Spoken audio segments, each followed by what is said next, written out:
What a finish! What a man! The drum roll finishes, and the target is Amazing!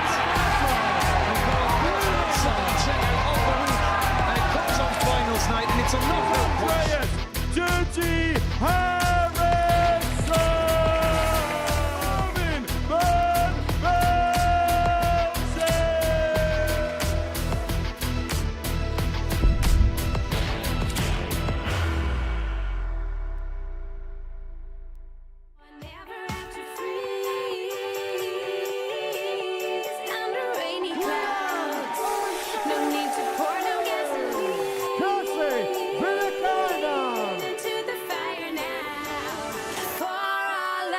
Double 16. Well, that is out of the top draw from Rhiannon Sullivan. Topped it into a 2-0 lead. The burnt-on topper of the night. There it is. Taken with clinical conviction.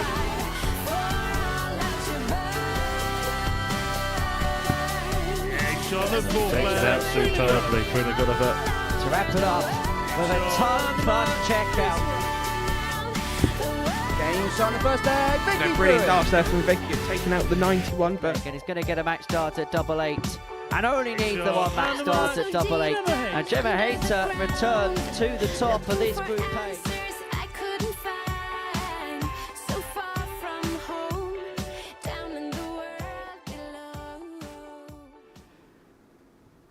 Good evening. Yes, the hands have been dealt and played. The pack has been shuffled, and the question is, who will be the Queen of Darts come the end of this evening? It's Women's Week 3, and to talk you through tonight's action, well, we've got the Women's Week 2 runner-up, Laura Turner, and former world champion Scott Mitchell. Laura, you sat in that chair rather than on one in the practice room, did play in Group B, didn't quite make it this time around. Just give us your assessment of your campaign.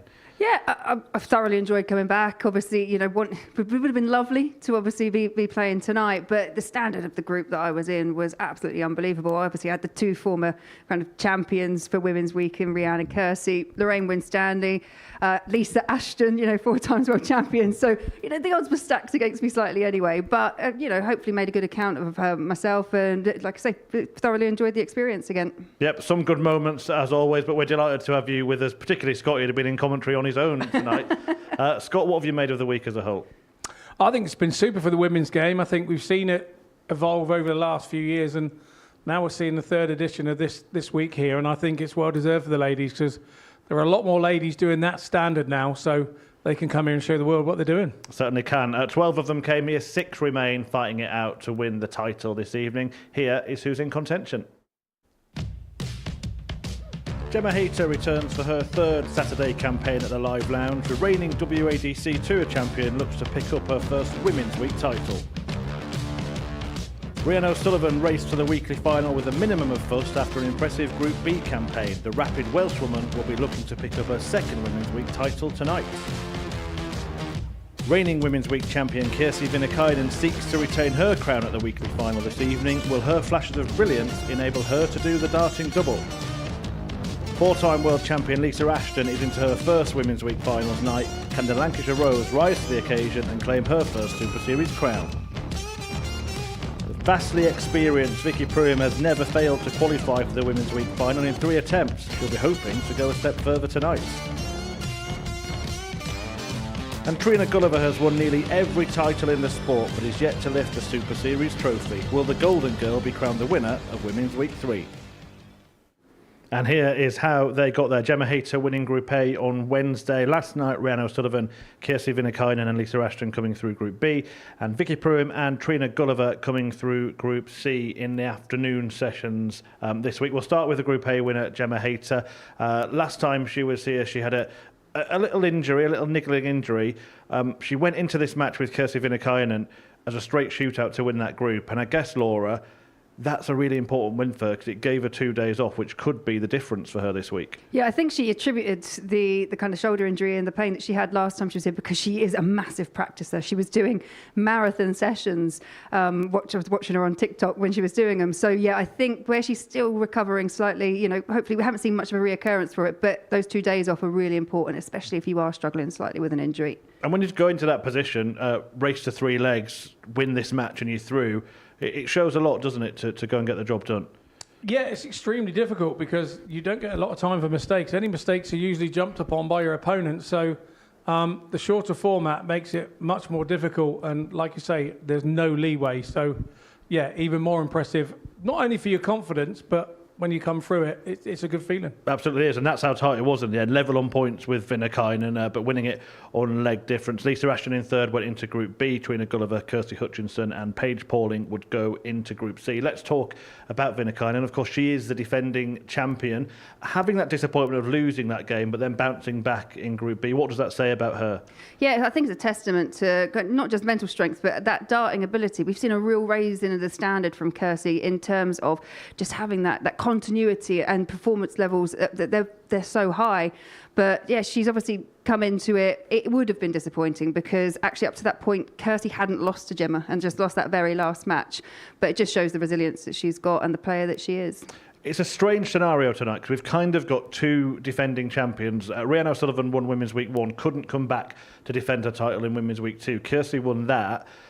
So it's going to be interesting, isn't it? Neither of them want to let go of that title. Well, they're both feeling unbeaten for a start as well, so that makes it very interesting indeed. And you add the other four into the mix as well. We know that we've got a really interesting evening. But yeah, they both have good feelings about the place. They've won here, they've lifted the trophy here on the stage, and so their supporters at home would be expecting from them. They'd expect from themselves as well, having performed here well before. So yeah, it will be a tough night for them, but they're both capable of coming through and winning again. You were in Rhiannon's group this week, Laura. Some electrifying performances from her. Yeah, absolutely. Obviously, the game against Lorraine Winstanley, although it didn't go her way, she was averaging 104 after the first couple of legs, and Lorraine really had to dig deep to find a win. But the other one, the match here against Lisa Ashton, I think you mentioned before, it was a record in terms of how long they were actually on the stage for. But yeah, less than 5 minutes. Yeah, and in the stats, 3 from 5 on the outer ring, that 142 checkout and 900 average. Yeah, she has been really, really consistent and very high level performance. Yeah, really good. Looks like she's in the kind of form that could see her get hands on the trophy again. Yeah, very much so. And she's been around a while now, Rhiannon. She won't be happy with me saying that. But yeah, she's obviously the Welsh ladies captain. She's been in a couple of world finals. She knows the game now inside out. There's nothing that she doesn't know. So there's nothing here that's going to, make her feel daunted about what's going on tonight. It's all about her and her nerves and whether she can hold them. If somebody should be unfazed by tonight, it's going to be the 10-time champion of the world, Trina Gulliver. However, we saw a reaction when she went through, and it just showed that it really does mean something to her. Yeah, and with regards to Trina, she hasn't actually made it through to a finals night in the appearances that she's had here. So, for her to celebrate that, like I say, it just shows how much it means for every woman here. And I think this is Jack just explaining to her that actually she has got through. And yeah, it's wonderful to see. She's a good friend of ours. She's someone that has inspired me personally. Those 10 World Championships, and I'm absolutely delighted for her. Absolutely, and I suppose you share those sentiments. Yeah, absolutely. She's one of my besties in darts and always has been since the day dot, since I met her, and I owe an awful lot to her with my darting career and the help that she's given me. So to see her having a few problems in life that she's had in the last few years, having to now kind of start again and reinvent herself, and she's now starting to have that success again. It's taken time, but we're starting to see the old Trina again, and she's starting to feel it. And when she starts to feel it, then everybody else is going to have to look over their shoulder. Speaking of world champions, we've got a 4-time world champion as well in tonight's field, Lisa Ashton. And surprisingly, it's her first Women's Week finals night. Yeah, it is a surprise. But again, I think she had her struggle slightly. She was a bit under the weather when she played here last time. But yeah, she's definitely not under the weather this week because, again, we've had some blistering performances from her. She's hard enough to beat anyway. And I think Scott will probably tell you that she's quite difficult to beat, actually. Oh, she went there, Scott. She went there. You had to go there, didn't you? That seniors moment. So you were watching. You told me you weren't watching. Yes, well, the one thing we have in common is we've both been beat by Lisa Ashton, yes. Yeah, look, Lisa brings a game that is pretty special, particularly in the scoring department. She can blow you away with the scoring department. She's not always the best on her doubles around the outer ring, but she scores so heavy. She gets so many chances. And a player who maybe hasn't had that same glittering career, but has been very consistent here. 3 women's weeks, 3 times she's made Saturday night. Vicky Pruim, what have you made of her this week? Again, it's what I've come to expect from Vicky. I think she's one of those players that tends to go under the radar slightly because she hasn't got, the world titles or the big, the big wins. However, she's played a long time. She knows the game inside and out. And by making it here 3 times in a row, it just shows the level of consistency because Group T is a tough one to get through, and she completely dominated this week. 6 players through to tonight. I do want to touch on a couple of players that didn't make it. Paige Pauling, just 17 years of age. Difficult Group A campaign, only winning 2 matches across those 3 days, but then won 3 on Thursday. She would have been disappointed yesterday, but what should she take away from this experience? I think you've hit the nail on the head. 17-year-old Paige Pauling. She has a whole career ahead of her. I'm super impressed with her already with the bits that I've seen being involved with the England team and her being in the youth side and going to World Cups with her and stuff.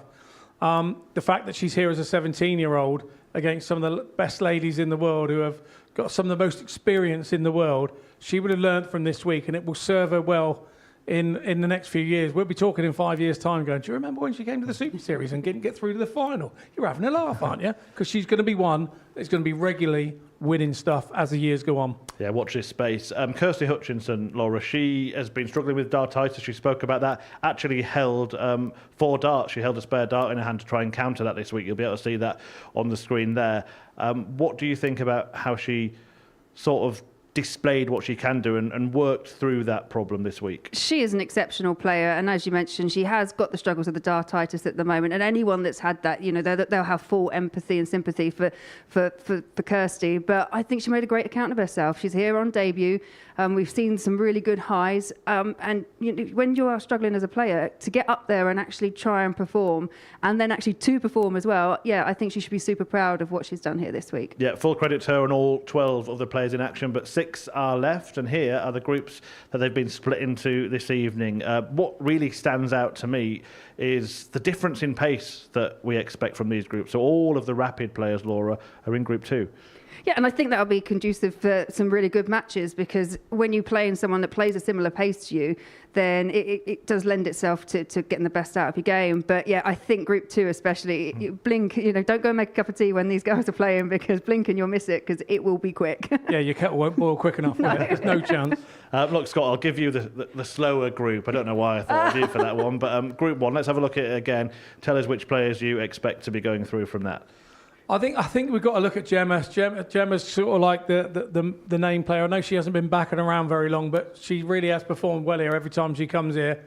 Kirsty, I've been really impressed with the way that she's played. She's playing some of the best darts in her career. She's been around a long time. And well, Trina, never write Trina off. And the speedsters, Laura, Rhiann, Vicky and Lisa? Yeah, again, I think it's such a tight one to call. We've got Rhiann, who's, for me, been the standout player this week, but then Lisa's put in some massive performances. And then you've got Vicky Pruim, who knows how to make it through to finals night and progress. So, yeah, it's going to be a tight one. Right, let's have a look at the betting then. This is what the bookies think. And Gemma Hayter is a 7-4 favourite. Kirsty Viinikainen, 7-2. Lisa Ashton, they're 9-2. And Rhiannon O'Sullivan, 11-2, fourth favourite. I mean, you just said she's been the standout player this week. Is that a surprise to you? Absolutely. Yeah, completely. I mean, you've got Lisa as a slight favourite above Rhiann, and Rhiann has beaten Lisa on both occasions this week, so it is a surprise. But as I say, I think any one of those 6 names, if they pick up the trophy at the end, wouldn't be a complete surprise. But yeah, having those bottom 3 with the odds that they've got could be a bit of value there. And a 10-time world champion priced at 10-1. Yeah. Well, that's brave, isn't it? But yeah, we've seen how she's performed this week. Yeah, I still say she's an outsider. Can she win it? Yeah, of course she can. Absolutely. If you are going to have a bet, please gamble responsibly. It's 18+, gambleaware.org. The first match is between Gemma Hayter and Trina Gulliver. How important is it to get off to a good start? Well, we know from previous weeks, it's always, you've just got that little bit of a buffer if you can make a good start. But I think key thing for all of the players, just to keep themselves interested, don't be losing to nil. It's a really quick format. It's quite brutal. Race to 3. So just make sure that you keep yourself in contention. And Gemma has beaten Trina quite convincingly in all 3 of their meetings this week. Does that count for anything now?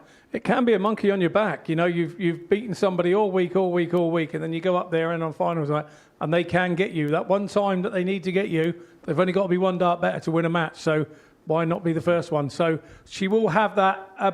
Although she's beat her a few times, she will have that apprehension about the game as just the same. Look, I think it's a really difficult field to predict tonight, but if you have to be pushed for a name, which you do have to be, who do you think is going to get their hands on this trophy? If I'm honest, it wouldn't surprise me if Rianne actually does pick it up again. I think, just from the performances, but like you say, it feels like just trying to pick a needle out of a haystack, to be perfectly honest, because the quality in the field is really, really good. Scott? I'm going to say Gemma because I'm a local lad and I'd just like to see somebody local win it.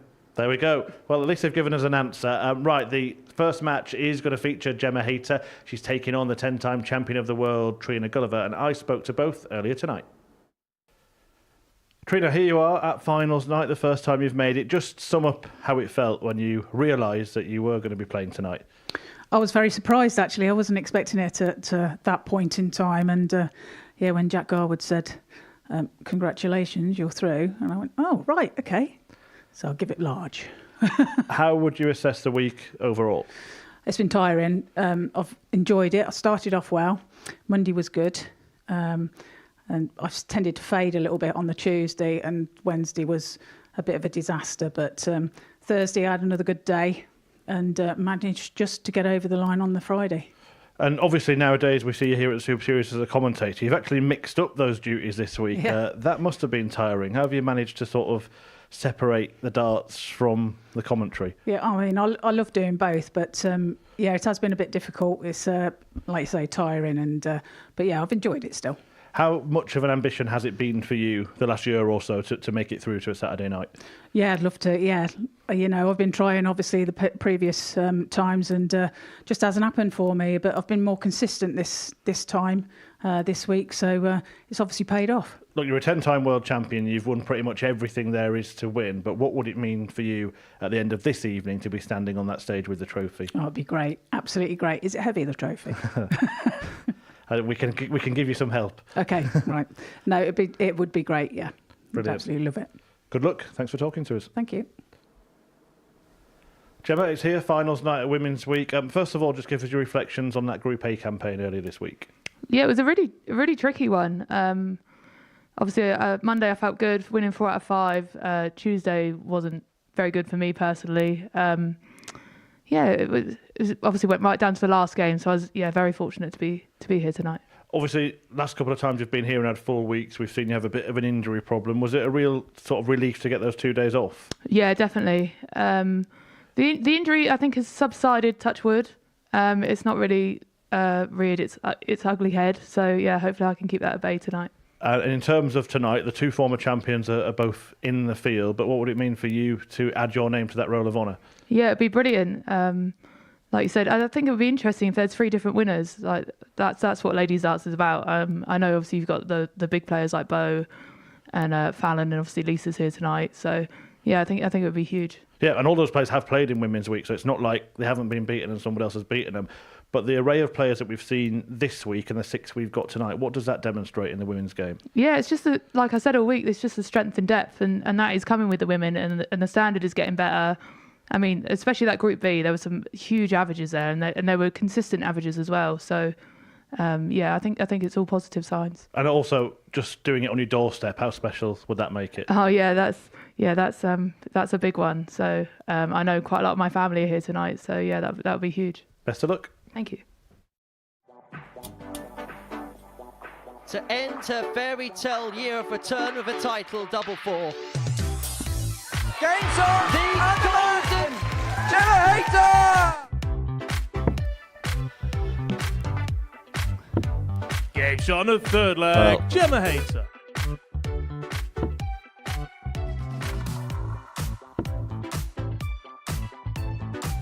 Not to lead this time, so it's Gemma Hayter just composing herself. And she hits the double.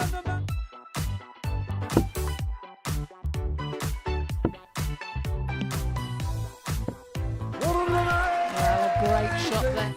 ADC Windmill Championship Tour winner, Gemma Hayter!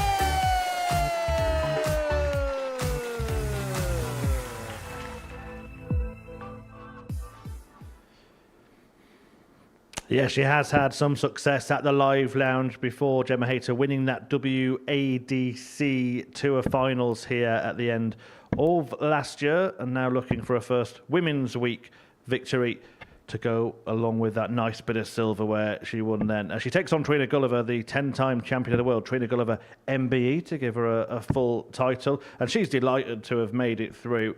Has been through her trials and tribulations in darts, but starting to find some of her top form again. And all of us here at the Super Series are pleased to see her on the stage, although she's missed from the comms box and studio tonight. As for Gemma, well, there'll be a lot of Hayter lovers in the audience this evening. She's from Gosport, just down the road from the Live Lounge here in Portsmouth, a 31-year-old who's had success on the Women's Series last year, and Trina Gulliver needs little introduction, but she's looking to try and make the most of this maiden finals night appearance. Talking you through the action are Laura Turner and Scott Mitchell. Yeah, thank you very much, Chris. Really looking forward to how this evening pans out. Jack Garwood there will be overseeing the proceedings throughout the night. Leg, it's Gemma to throw This first. is an interesting opener for me because obviously, we know, as Chris just said that Trina Gulliver needs no introduction or whatsoever. Whereas, Gemma, though, has had those really dominant performances over Trina in Group 8. And I imagine this is the time where Trina's going to want to get that revenge for those defeats early on in the week. Yeah, well, any dart player doesn't like getting beat consistently by the same player, and this is how rivalries are born. And so Trina would be doing her utmost to try and make sure that this doesn't happen for Gem again. She's opened up with a 140, has Trina, so it was a good start from her. First thing I noticed this evening, a slight change of 60. Flight setup for Trina. She used to use the old traditional sort of slot-in flight, but she's moved over to the more sort of plastic all-in-one flight, and it's made the dart go in at a slightly different angle and making things a little bit easier for her, is what she told me. 95. So if that's what she told me, that's what I believe. It's been a really positive start from both. 41. But this now a real opportunity for Trina just to take the advantage. Gemma did throw first in the opening leg.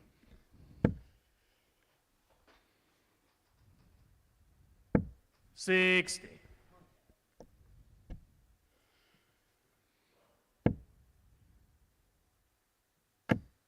It really did go down to the wire in Group A between Gemma Hayter and Kirsty Viinikainen. It was a bit of an up and down campaign for Trina, but she bounced back really well in Group C to secure second spot.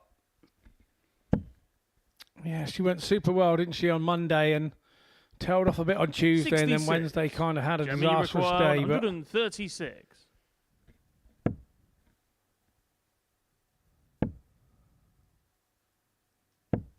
$30. So, opportunity here for Trina. She'll be looking to stay straight with this first one. All important dart. You've got to go for the treble, but you've got to try and stay straight. So now the option now is with Gemma on 106. Are we looking at 15 ball? We are indeed. 35. Got to get a dart or something if you're going to win the leg, and that's exactly what Trina's done. Now here comes Gemma, and this is what she has become masterful at. 66. Trina, you require 45.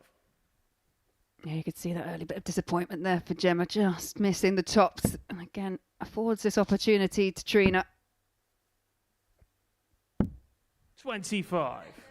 Gemma, you Second dart require through it nicely, 40. just didn't reach the desired effect or desired direction.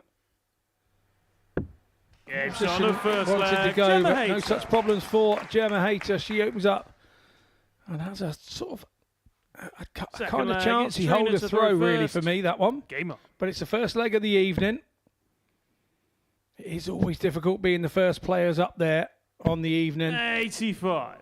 I've done it myself a couple of times, and yeah, particularly here, the highlight is all on the first players. It's much better if you're a player that's watched a couple of games before 60. you get to go and play, and that's when I've been my most successful here. So I'm sure that's how it is for some of the other girls who are waiting to play. They'll be feeling rather fortunate or rather happy that they're not the first ones out there. 60. Yeah, I agree, especially if you're in the position that Trina's in, because she's just got the one game gap in between and then she's back up on the stage. Your campaign can kind of, it can be over just within the first few games. Yeah, definitely. And if they're in the position that you're in, of course, Laura, you'd take playing the first game this evening. Take playing anything tonight, yep. 43. Yeah, but it was a tough group, and it was interesting. Gemma actually said about, there were some mammoth averages and some great performances that happened throughout the week, but specifically that Group B, it was tough holding on to the coattails of some of the players there. Now, for me as an outsider looking in, I think you have to look at both these players and for two very different reasons, think how great it is for them to be here. 55. Obviously, Gemma coming back just sort of 16 months ago to the game from sort of nowhere, really. Nobody was expecting her to come back, and the success that she's had up to now has been sensational. And like we say, she's had a little injury, a niggling injury through it. And then obviously Trina with her trials and tribulations and sort of starting again and starting to show the signs of that world champion. I don't think she's far off of playing how she was. If not, she's probably a little bit better at times. But I think the game's gone a little bit further forward than sort of when she was around. There's more players doing what she did back then. Yeah, absolutely. I think there's been a complete rise in terms of the standard throughout the women's game. 40. Gemma, you require 36. And a chance here for Gemma Hayter to break the Gulliver throw.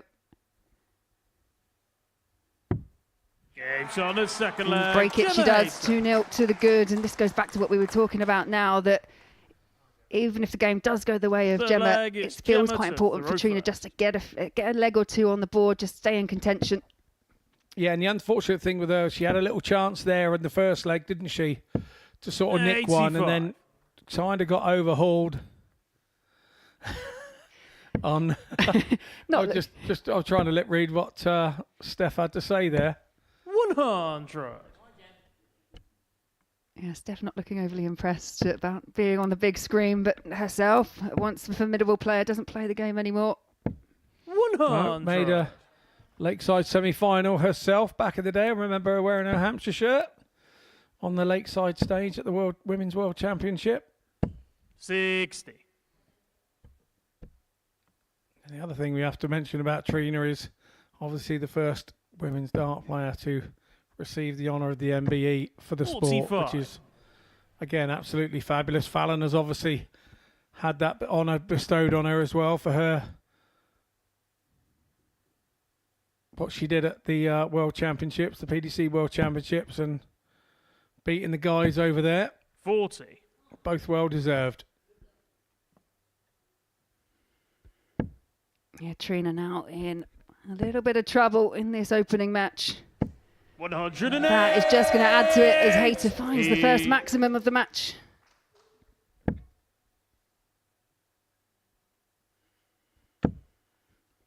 Sometimes when you do have those early opportunities like Trina had, it's how quickly you can kind of bounce back and recover, because 23. as you say, a race to three, there's 91. no time at all. No time at all. You've got to bounce back with the next 6 darts, otherwise it lingers in your mind. Gemma, you have to say, is odds-on favourite to win this match now 3-0 from the position she's in. Yeah, Gemma now, by way of Trina not finding a treble, Gemma, you require has 40. at least 6 from this position. She won't be wanting to take 6, mind you. Game shot, and She doesn't indeed. She takes the double 10, settles the nerves by taking our first match of the evening. The winner is Gemma Hayter. It goes at 3-0 in her favour over 10 times world champion Trina Gulliver. A nice steady average for her of 77, 3 from 9 on the checkouts. She'll be over the moon with that. We're going to head into a short break, and when we return, we will have Rhiannon O'Sullivan, the Welsh lady, taking on Lisa Ashton.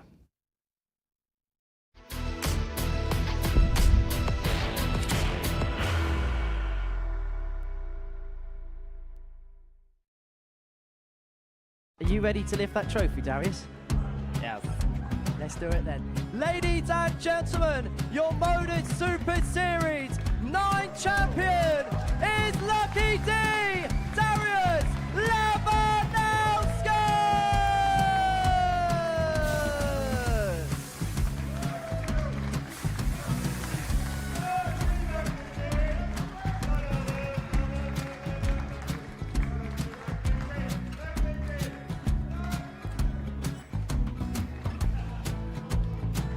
Well, what a wonderful night of darts we have seen, and we are ready.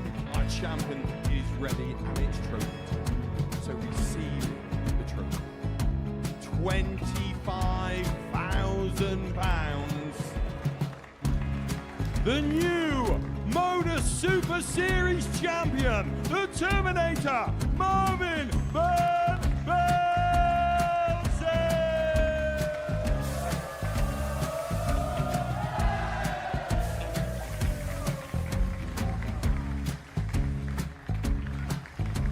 And one more time, the 8th Modus Super Series champion, the Terminator, Marvin Van Velzen. And the new Modus Super Series champion is Andreas Dirty Harrison.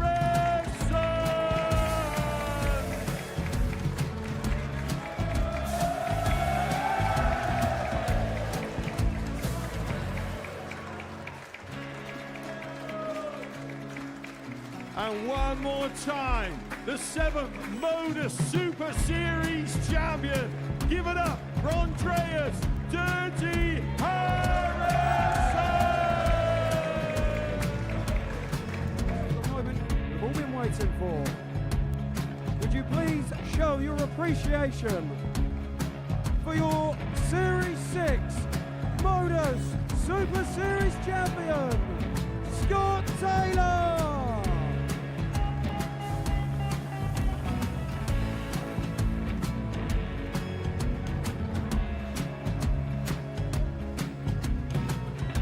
One more time, your new Modus Super Series champion. He is Chucky. He is Jim McEwen. Ladies and gentlemen, your Modus Super Series champion, retaining his title, the Nuke, Luke Littler!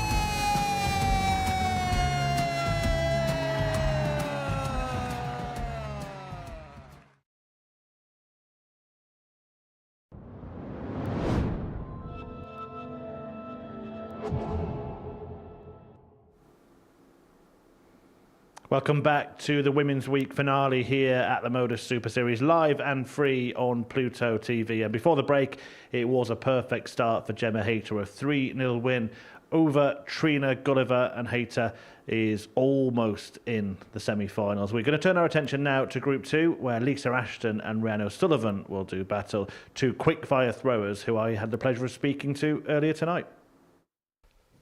Lisa, it went down to the very last game last night. How relieved were you to get through in the end? Definitely, yeah. I knew it was going to be tough with the group, but I'm happy to make Saturday night, so I'm really looking forward to it. Was it a bit more comfortable than it looked? Because Laura did have to beat you 3-0 in that final game, so once you got a leg, you were through. I didn't know, no, because I didn't look at the tables. I just knew I had to win every game after the game with the Rhiannon. So I thought, right, I don't care about legs, just got to go for the win, and that's what I did. It's been stiff competition this week, hasn't it? What have you made of the week as a whole?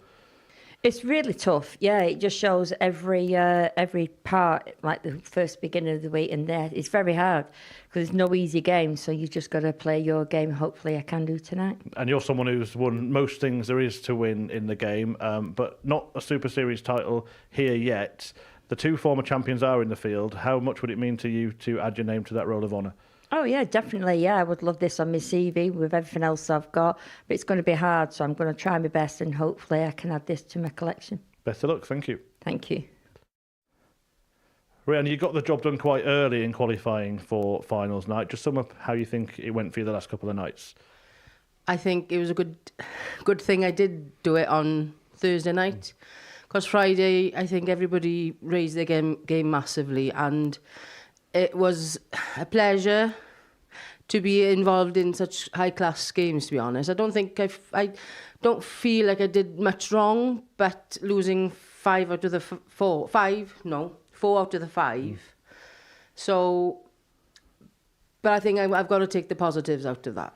I mean, you only needed to win your first game. You did it straight away. Is it difficult to sort of keep up that intensity when you know you're already through? I think that must have been in the back of my mind. I tried not to think about it, but it's hard not to be in your own brain sometimes. But like I said, the girls all raised their game massively. So especially Lorraine and myself, that game was, I really enjoyed that one. But I know I didn't win it, but yeah, no, it was a great game. Great game. And as was the game, your performance against Lisa Ashton the night before. That game was done in like 4 minutes or so. What was it like to play in that? Yeah, great. I think I just was on automatic, and I think our group tonight is going to be interesting because we're all quite fast players, so it's going to be really fast moving. Of course, the first Women's Week, you won it. Yeah. I know sometimes it's difficult to get here. Couldn't come back and defend your title the second time. Yeah. How much are you determined to kind of defend it this time around? I don't like to put pressure on myself, so I'm on the quality and the class that this year. I don't think I can say that I'm definitely going to win it, or I'm going to try, and I think all of us are going to try. So that's all I can really say about that. Is I'm going to give it everything, but whatever happens, happens. Well, good luck. Enjoy it. Thank you.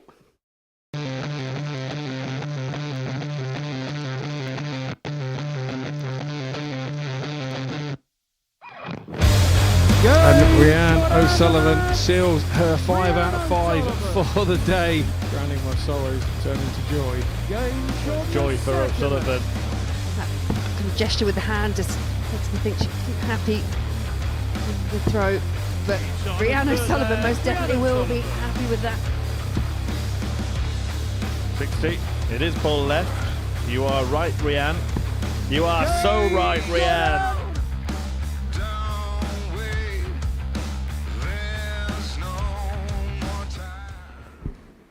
Yeah, back here at the Modus Super Series, Rhiannon O'Sullivan looking to get her hands back on the trophy. Winner of Women's Week 1, didn't play in Women's Week 2, and she's back for the title in Women's Week 3. And some fantastic performances, notably against Lisa Ashton this week. It was referred to in that interview. They had a game that lasted only 4 minutes and 54 seconds, the quickest game of darts that has ever been played on the Super Series stage. And in fact, Rhiannon has beaten Lisa 3-0 in both of their meetings this week. The 44-year-old Welsh woman looking to do the double at the end of this evening. But Lisa Ashton, well, she has got quality and class. Everybody is fully aware of it. A second appearance at a Women's Week, her first time through to the finals, but the 4 stars on her shirt representing those World Championship wins show what kind of status she has in this game. A world champion in commentary and a runner-up here at the Women's Week, Scott Mitchell and Laura Turner. To throw first. Thanks, Murph. Game on. I'll tell you now, we have 2 of the most honest lady dart players you could ever wish to meet here on stage playing one another. 100.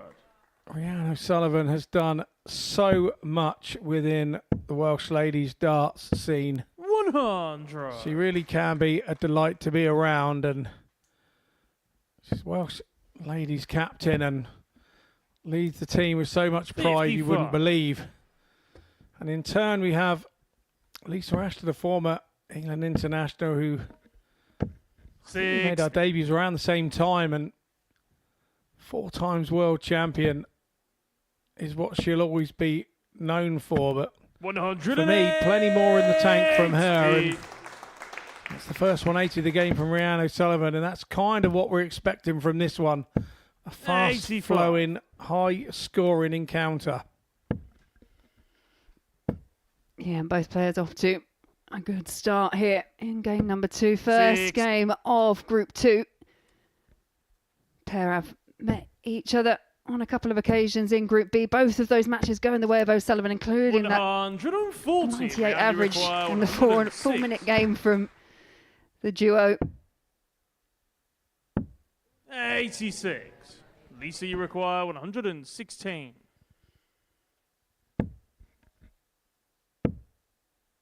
I couldn't quite find the treble 20, 45. so a chance here. The first leg to go the way of Rhiannon O'Sullivan.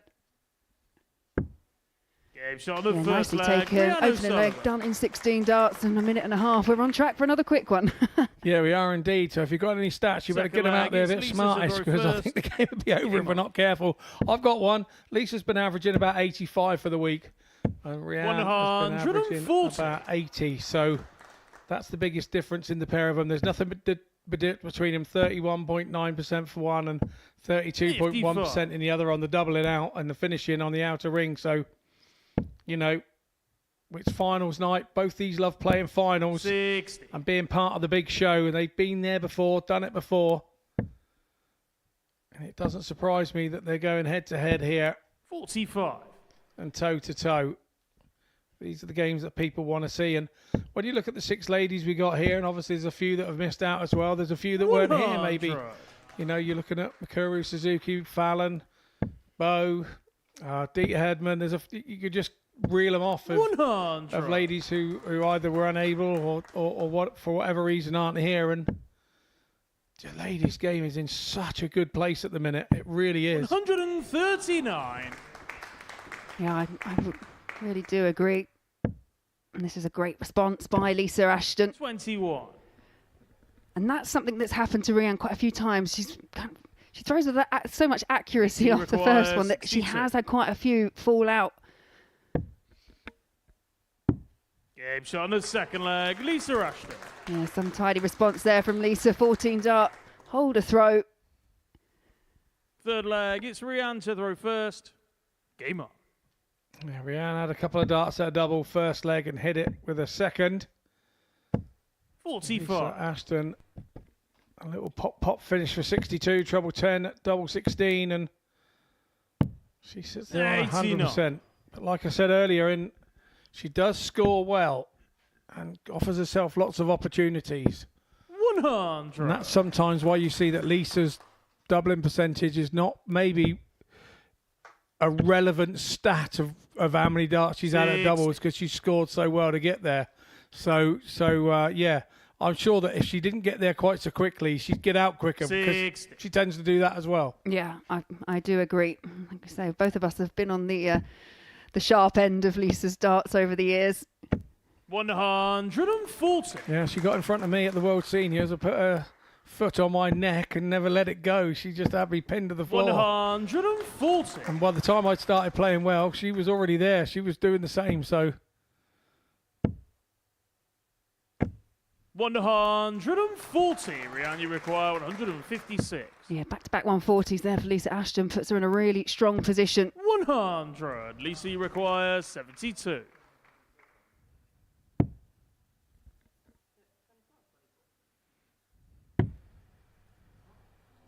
Yeah, pulled into the 9.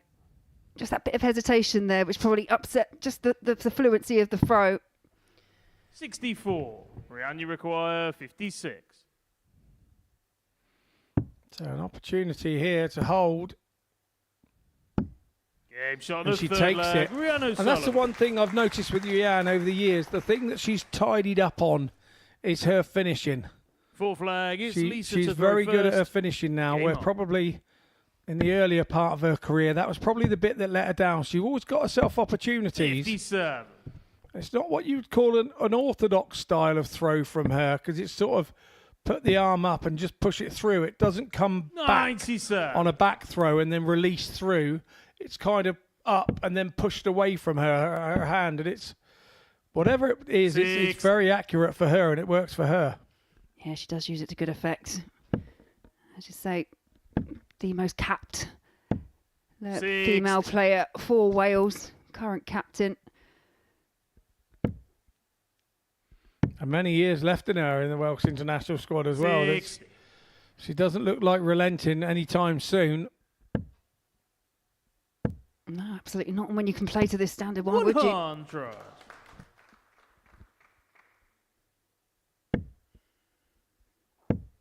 The other player in this group 2 is Vicky Pruim. Another decorated international player. 41. I was just having a look because we obviously mentioned the fact Rianne O'Sullivan's actually made a couple of world finals, but actually back in 2010 and 2011, losing both of those to Trina Gulliver.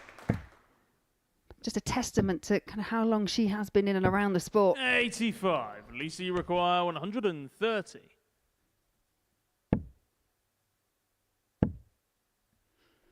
Ball for 2 all. 82.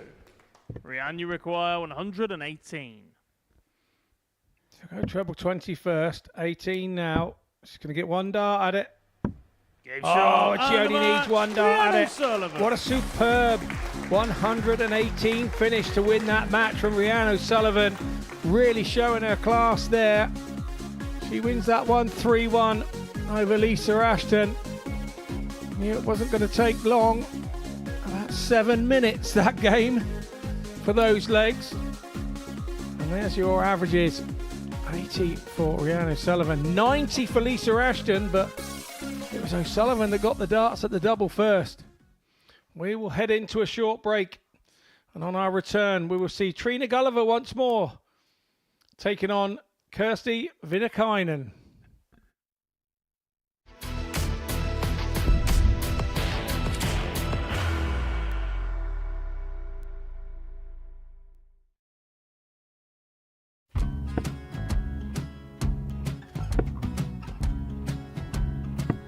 $54. Charlie McGuire, 164.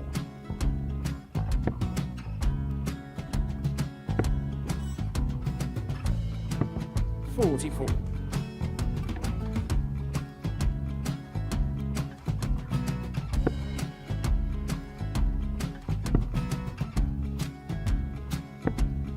$32. Charlie require 120. Well, 120. He's got a fair, at least 2 handfuls at this. Just needs to stay 60. there. That's a good shot. Halves his score. Leaves himself on a 2-darter.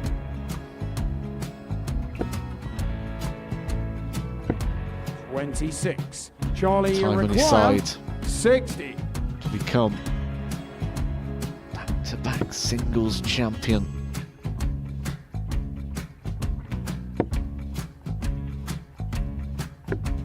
$40. Definitely a couple of nerves in those last 2 darts. But he'll be coming back. The moment he's been in before this situation. Standing at the back of the stage, Charlie approaching the require hockey with a 20. chance to win the title.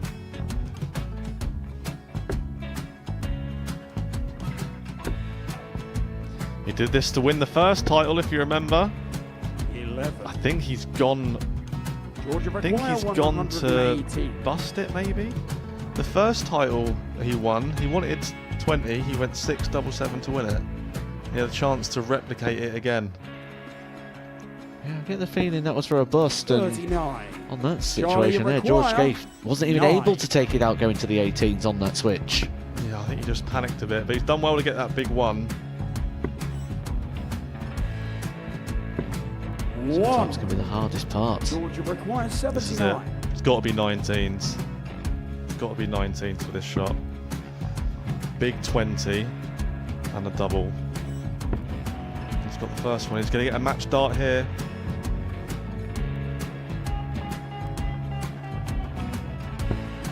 $59. Charlie Threw the entire require body into that 8. one.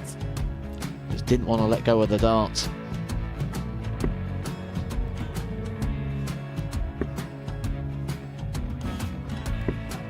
No score. He's given George a chance. Georgia require 20. I think George has been quite good on double 10 today.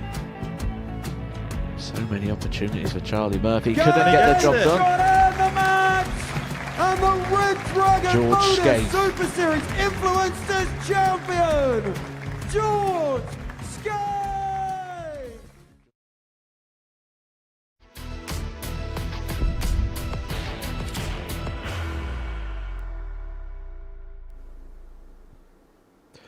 Well, before the break, it was fast, it was furious, and it was fantastic from Rhiannon O'Sullivan. That 118 checkout, securing a 3-1 victory for her against the 4-time world champion Lisa Ashton in the opening match in Group 2. Before that, we saw Gemma Hayter get the better of Trina Gulliver 3-0 in the first match in Group 1. And Gulliver is going to be back in action in the game that is about to take place. She is taking on Kirsty Viinikainen.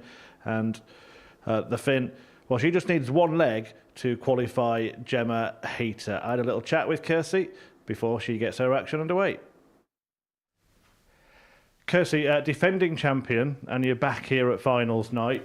How pleased were you to get through? I'm really happy for that. Yes.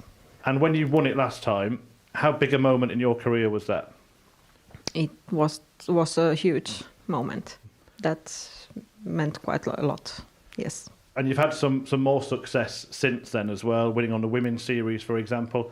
How much has playing here at the Modus Super Series helped you improve your game? Quite much. I have noticed that it's been taking my level like a little bit more up and like more steady. Earlier this week, you were in a position to win Group A. It didn't quite work out. How pleased are you with how you responded to that and got through Group B? Of course, I was disappointed for the last game, but I was anyway happy that I could fix the B. And to defend the title, you've won it once. What would it mean to you to do it again? It would be a huge thing, but now just game at a time, and we see. Well, it worked last time. Good luck. Yeah, thank you. I don't wanna go, don't wanna know, but I keep coming back for more. Crashing down in it. And she finds it. That's good composure there from Kirsty Viinikainen.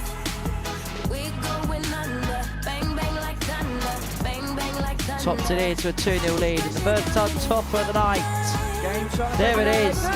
Taken with clinical conviction.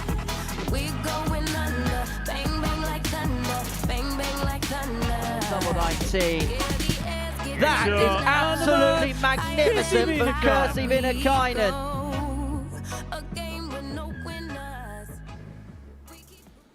Yeah, the reigning champion is back on the Super Series stage for another tilt at the Women's Week title. Kirsty Viinikainen, the Flying Finn, looking to do the double tonight. The other winner we just saw, Rhiannon O'Sullivan, produce a fantastic performance to defeat Lisa Ashton, and Viinikainen is looking for victory against Trina Gulliver to get herself through the game to spare. If she does beat Trina, then her and Gemma Hayter will go for. In fact, if she gets one leg, Gemma Hayter will be through. Gulliver needs to win to stay in contention. And guiding you through the action is back to Laura and Scott.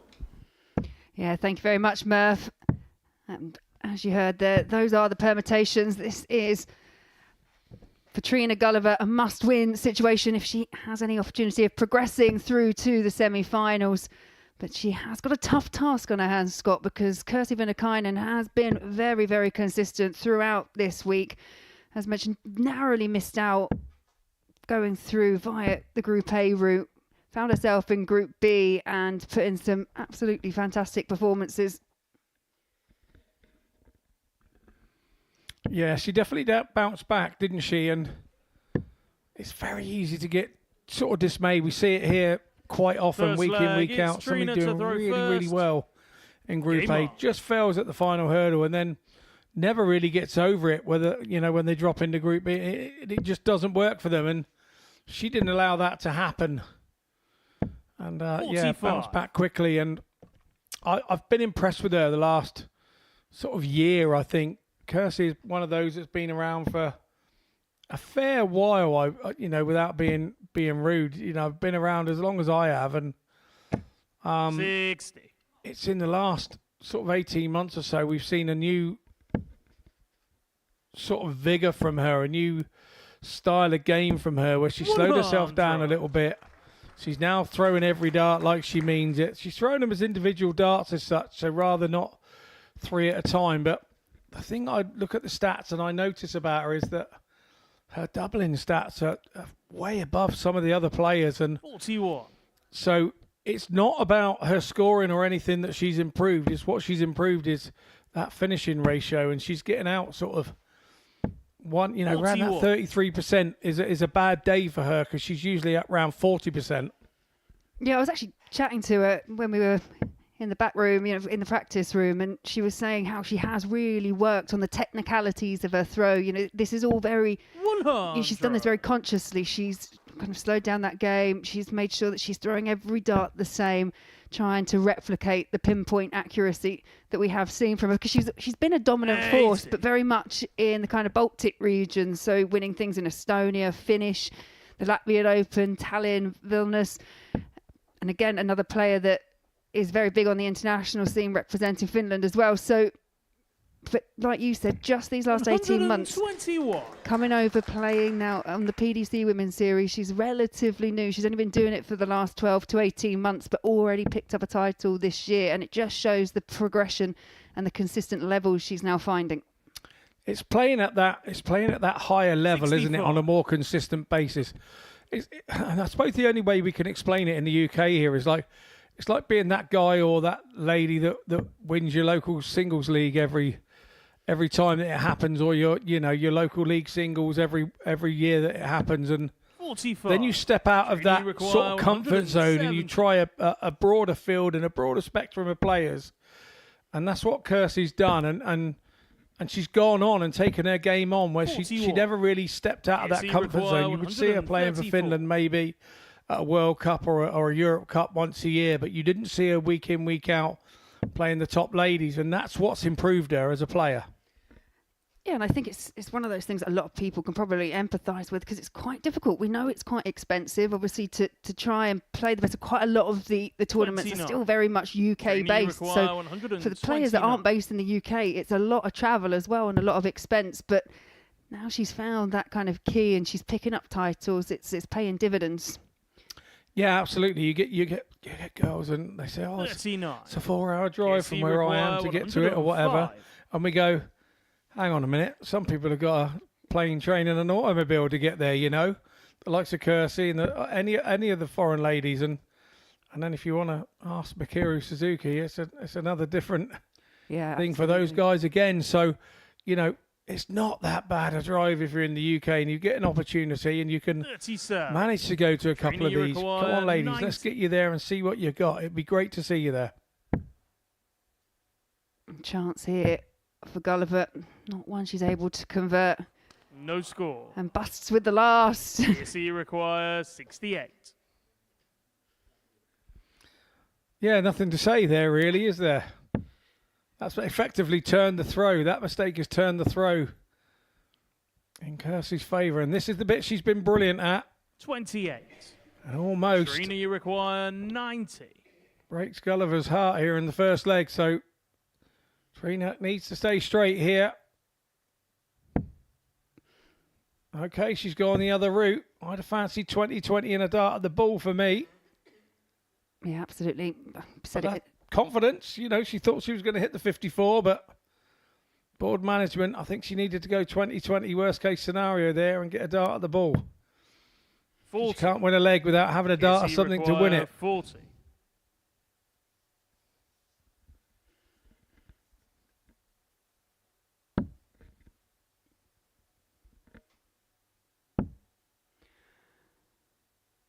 Yeah, and that reaction from Viinikainen there just tells you everything you need to know. That was a disappointing second dart for her, and again offers this other opportunity 50. For Trina.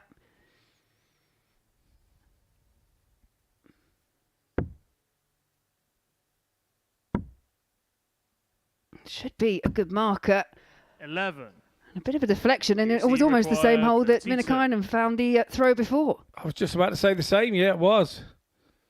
So it's Viinikainen, and what's turned out to be a really scrappy leg to open this match. On the first leg, but once again, Kirsty hits her double. Second leg, it's Kirsty to throw first. It's a break of throw. She'll be over the moon with that. The one thing about scrappy legs that I will say is once you lose them, you just don't get them back. You've got to work so hard to get the equalising leg back. That, it's not such a disaster if you have a scrappy long leg and you win it. It's not such a disaster. You're disappointed in yourself because you want to play better than that, but the realism of it is it's a point on your side of the board, and particularly on the short format, it's even harder to get back. Yeah, and for Kirsty, that was also a break of throw, and Trina did have a couple of chances, but just the back end of the leg for Trina, it was the busting of the 90 and then going for the 18s and obviously only hitting the single. It just all kind of fell apart towards the tail end. So, as you say now, bit of work for Trina Gulliver to do to get back in the match. 64. And also, you get a little bit of momentum from the fact that you've won the leg and your opponent has a little drop off because they're still thinking, oh, could have had that. It was there to be had. And if Trina looks at that and then looks at that first leg that she had in the first game against Gemma Hayter, got away from her as well, you're starting to say, oh, if she could just tighten those darts at double on the outer ring, 60. Then she could be looking at a whole very different story here. Yeah, absolutely. It's the fine margins in darts, and when you get those opportunities, you got to take them. I'm sure Trina's partner Nicole will be shouting at the telly at home. 61.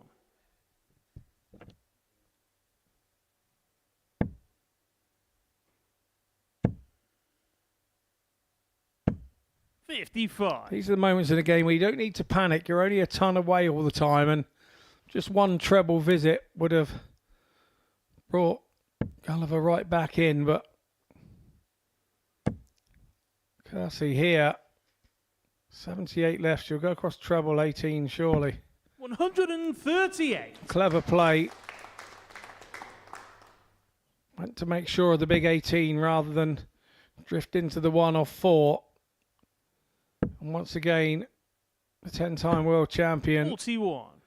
Is QC down the requires barrels 60. of a gun.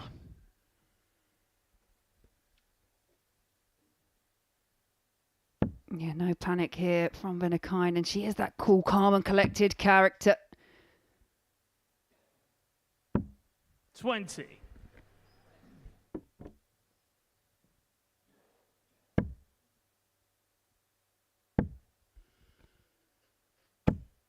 $66. Well, if that had been a 180, that would have been a different story now going in for this double for Viinikainen. Tops up now for 2-zip. Off to 10s.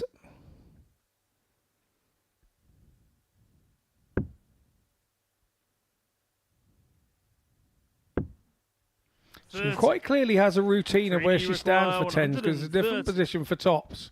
So she threw it at tops and then moved over a couple of inches. Bullseye this time then for Gulliver. 105. And that is a really good attempt as well. Required 10. Yeah, it wasn't far off the mark, but again, Viinikainen with more chances here at the outer ring. Then you'd feel that's a good guide, but we know with double 5, you don't want to come inside. Sometimes you just throw it with that air of caution. No score. And that was unlucky. Trini required More than unlucky. 25. No luck for her there at all. Is she going to be punished with this last dart? Game shot on the From second Gulliver, leg. yes she Trina is. Gulliver.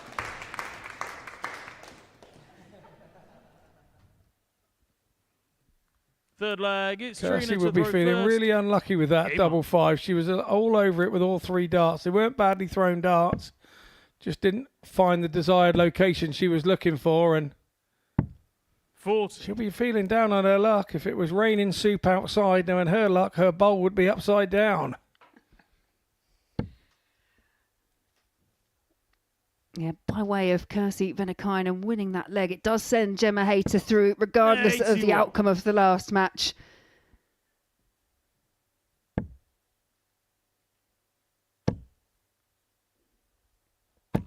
$60. Trina has to win this match to stay in with a shout.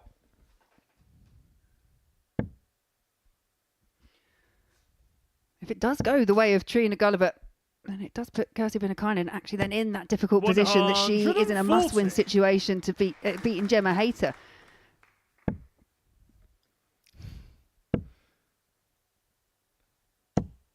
Kersey would have the darts in that one. Would be the only advantage that she has, but we're a long way from that yet. She's back in here and looking to make up from the mistakes of the leg 85. before, and threw a little quicker there, didn't quite get the dart correct. So like you said earlier, she's taken the pace out of her game so that the repetitiveness of her throw can come through, and she didn't allow that to happen then on that visit. Yeah, definitely that last start just lost a bit of form. But once again finds herself in a comfortable position.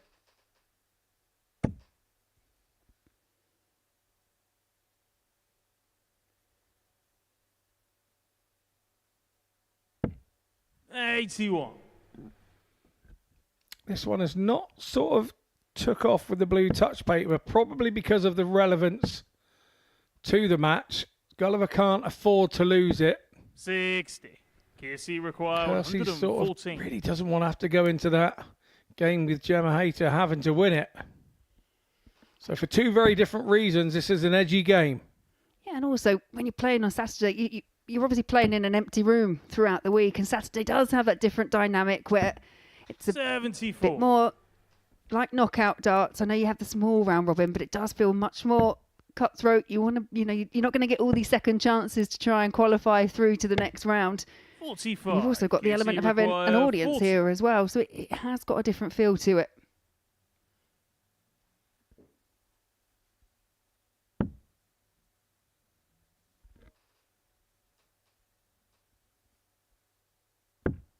Game shot in the third leg. Yeah, that's better from Kersey. It must have started to go through her mind when she missed that double top. She's starting to think, not now. I don't want this to be happening Fourth to me leg, right it's now. Kersey to throw first. But it's another break of throw. 3 breaks of throw in this match. But now Viinikainen has the throw to take it 3-1.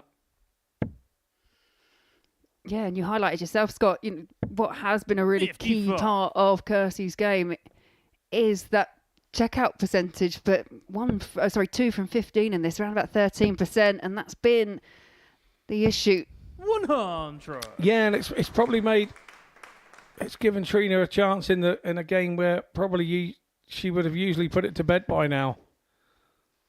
It's obviously a nervous first game for her. She's a former Ladies Week champion as well, so there is that amount of pressure and the little bit that you put on yourself, you expect of yourself when you've won in a venue before. There's a little bit of expectation that, yes, your supporters and your fans put on, but the expectation you put on yourself is the hardest one to overcome. Yeah, sometimes you can be kind of beaten by your own thoughts, really. 140. And that's why we quite often refer to, especially in darts, having that mental resilience as well, to be able to bounce back. 43. And you feel Gulliver needed a treble there of some sort to bring her back into the game. Now she can only hope that a non-treble visit goes for Viinikainen and she can come back in with a double treble visit to try and even the score up. 41. Well, it's happened on that side, so now can Gulliver hit 2 trebles of note? Yeah, there's one. I was going to say that. 98. Kersey require 140.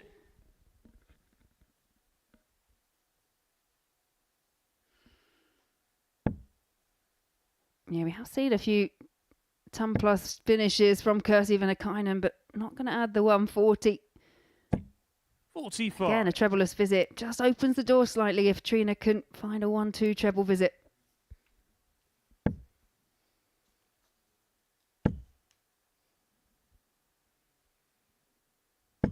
$121. Kersey require Exactly what you expect 95. from the 10-time world champion. Still battling hard to stay in the match.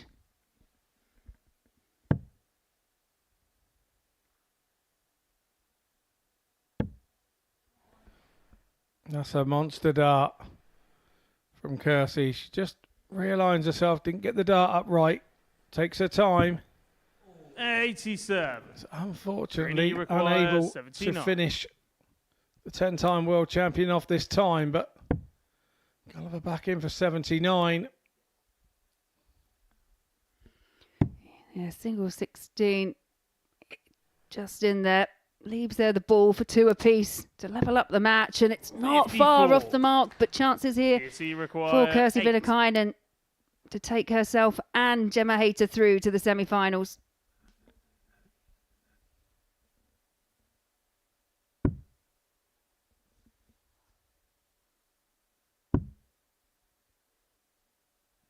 Creeping away in. No score. Once again. Trina, you doubling. require 24. Let her down. And Gulliver has a big chance here. You feel she has to take it. 9. Yeah, and can't on this Here's occasion. It was Uruguay 25 that 8. rescued her early on in the match, but not here. And more match-winning chances for Viinikainen.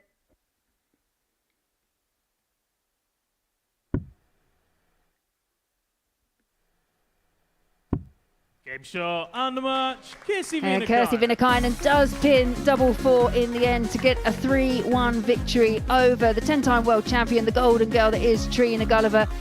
Trina, obviously disappointed for her. First time she's made it through to finals night, didn't quite go to plan, but for Kirsty Viinikainen, that win there means that she also goes through with Gemma Hayter through to the semi-finals, and their last match will be battling it out for position.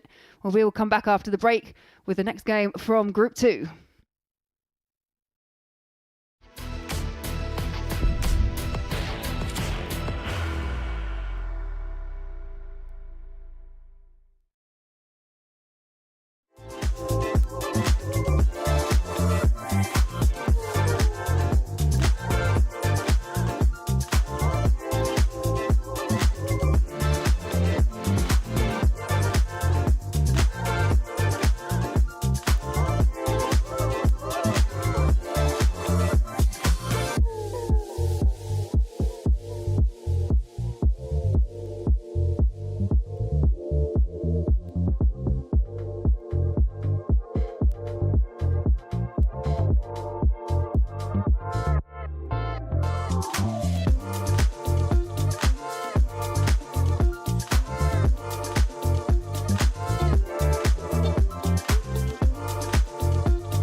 Welcome back. Well, 10-time world champion Trina Gulliver has departed in the group stages, and the 4-time world champion Lisa Ashton could follow. That's if she does not get the better of Vicky Pruim in the next match that's about to take place in their group. It's Vicky's first match of the evening, and because Lisa lost to Rhiannon O'Sullivan earlier tonight, Vicky would be through with just that victory. Before the game gets underway, let's hear from Vicky.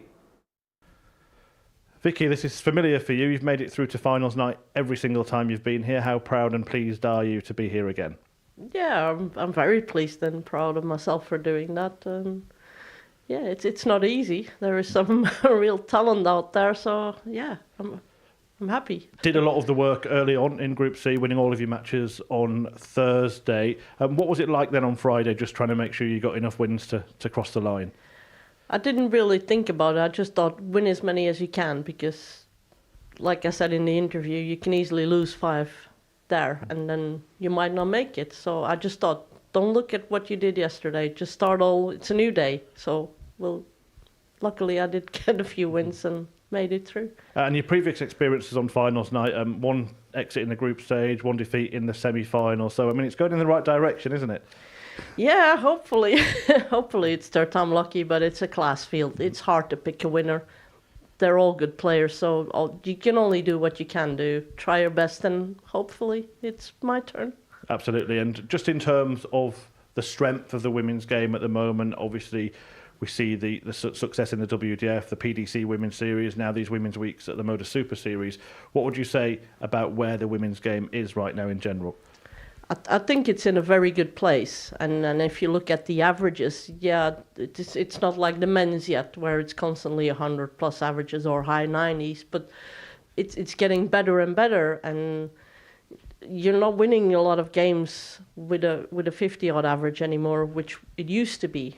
Nowadays, if you're not hitting 65, 70 averages, you're going home. Simple as that. What would it mean to you if you were to take those extra couple of steps and win the title tonight?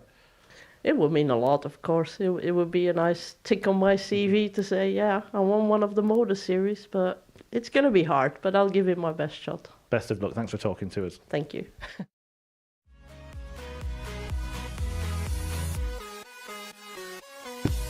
Game starting the first leg. Vicky brilliant Pruim. darts there from Vicky. Darts at tens. And she only needs one, we said. The double of choices, double 16. It's a double that's got brilliantly. Great dart. One for tops. Superb.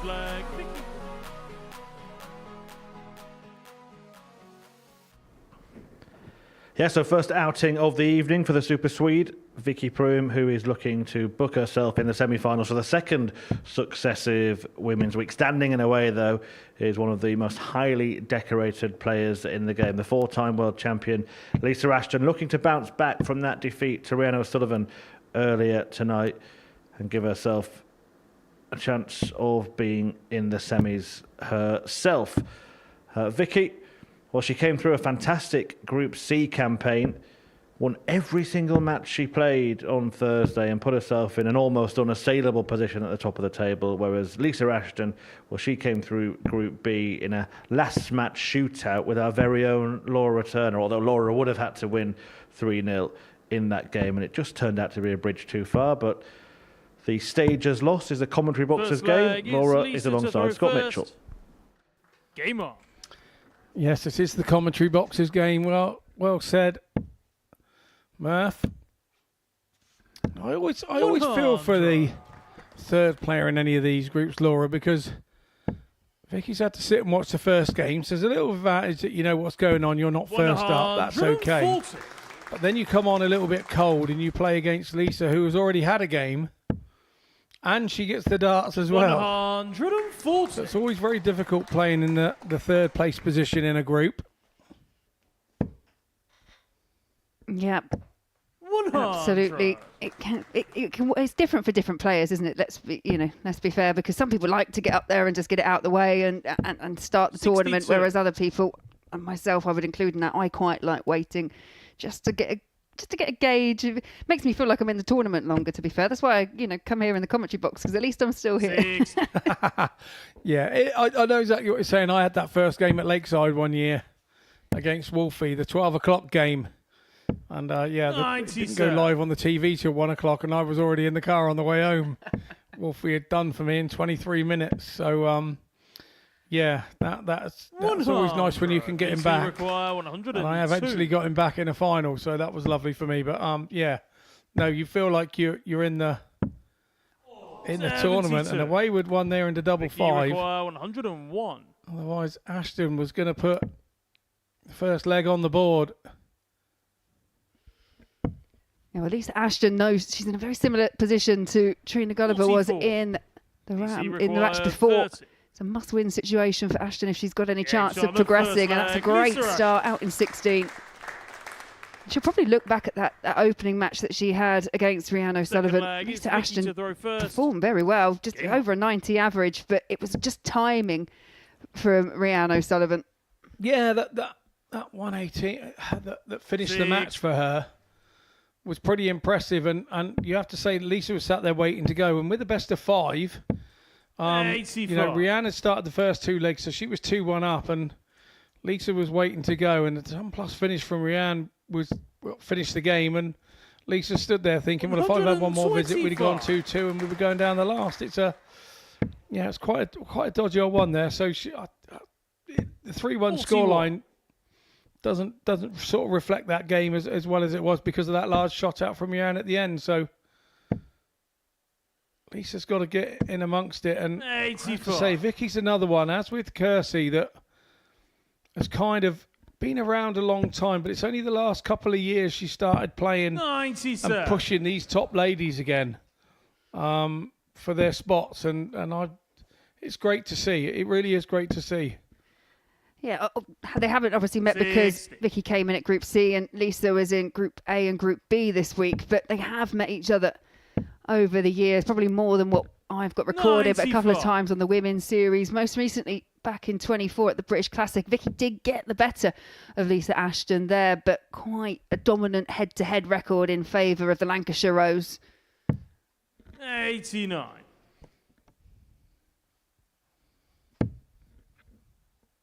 I find with those records, it's always the more recent ones in the 41. last Vicky sort of 6 to 8 months. The ones that stay in your mind are the ones that are more relevant.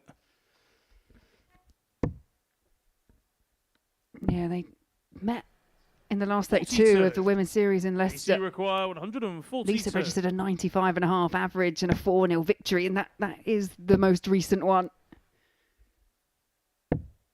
86. Vicky require 40.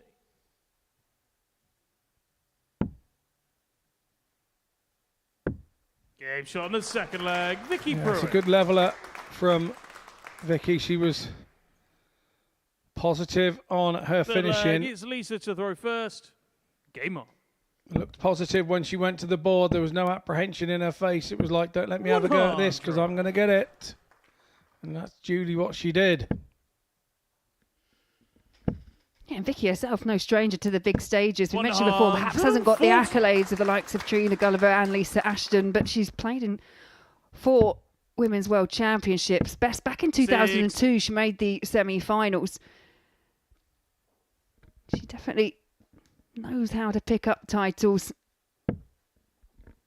She's actually won one of 26. What we would probably call one of the biggest tournaments and picked up the Dutch Open back in 2001. Yeah, the biggest floor tournament in the world, and if you get your name on anything there, whether it's the pairs, the singles, it's just mind-blowing, absolutely mind-blowing for you as a player. 43. Yeah, it's one of those tournaments that I would recommend absolutely anyone should visit at least once in their life. My first time I went there, made the semi-finals, and was disappointed because they've got an absolutely massive party tent, and by the time I'd finished playing it had all shut down. 100. Yeah, they have all sorts going on in the party tent. A bit of bin diving where they tip up a wheelie bin at 45-degree angle on its lid, and you run and dive in it head first and see how far you slide up the dance floor. It's pretty amazing. I couldn't fit in the bin. I jumped in and only went to my shoulders. My big head went in, and then it just stopped because my knees were dragging the floor. It was just a feeble attempt. Maybe I'm glad I missed it. I would have watched, but I wouldn't have been partaking. Yeah, a few injuries have gone on in the beer tent at the Dutch Open, and a few walkovers later in the day.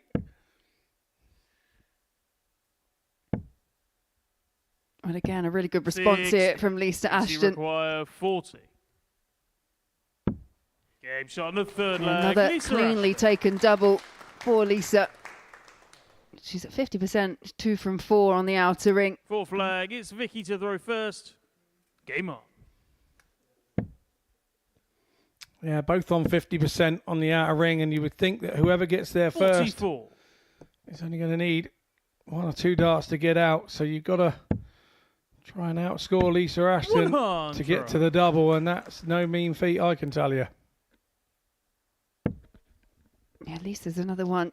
You go back kind of 12 months or so, and she did have a slight arm injury as well, and she's had to kind of work to get back up. But the way she's played this week, it looks like she's kind of getting back to a brilliant best. 60. Yeah, I got to know Lisa really well around the 2015 time when we were both BDO World Champions as it was then, and did a few exhibitions around the country together. It's always a good giggle to be around as Lisa. When she puts her foot to that hockey and on the board, she's one very determined lady. 60. Yeah, now has a real chance to just pull away, put herself in a good position for a 3-1 victory. 100. And that felt like a really important last start there. You could almost say a hammer blow to the heart.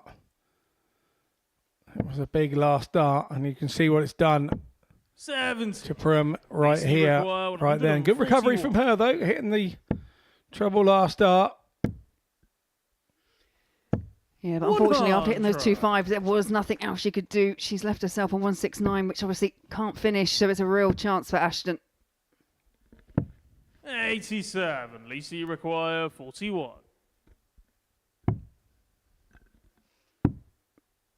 Just trying to work it into the double 16 and misses by the require narrowest of 82. margins.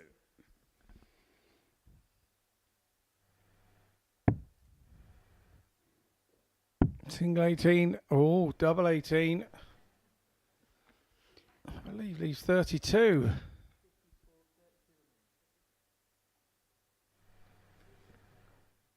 Yeah, could that be a happy accident there for Vicky Pruim? 66. Lisa, you require 32. But the fact that she wasn't expecting it made it more difficult, wasn't it? We just lose your rhythm. And then now it's Ashton with the same target. And that's awkward. And you can just see by how much she's trying to find a route. Moving up and down the hockey. Nope, still not happy. Where are you going, Lisa?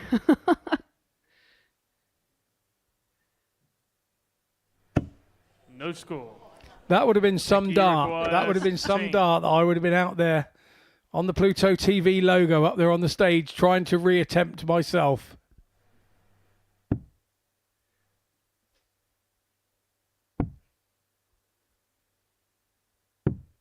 $12. Lisa, you require 32. But no mistake this time from Lisa Ashton, who does win 3-1 over Vicky Pruim. It was a bit of a battle towards the end, but a really good match between the pair. And that gives Lisa Ashton every chance of making it through to the semi-finals. And all to play for Vicky Pruim in the last match. There you see the averages, just under at 80 for Ashton, 3 out of 10 on the outer ring. Well, we're going to head back to Group 1, where we'll see Kirsty Viinikainen take on Gemma Hayter to see who will top the group.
This is your dedicated darts channel on Pluto TV, the Modus Super Series, where the darts keep flying. And on Monday morning at 9:30 a.m, the first ever international pairs tournament will take place on the Super Series stage. Some big names and big darting duos in that tournament. On Saturday night, the finals night of that event from 7:30 as always. And do tune in on Sunday, May the 11th as well, 12 p.m, the latest edition of our Influencer Darts Showdowns. The young wonder kid Jaden Walker will be in action with some big names from the world of darts and elsewhere. And then the day after, Monday morning, the 12th of May, 9:30, the brand new series gets underway.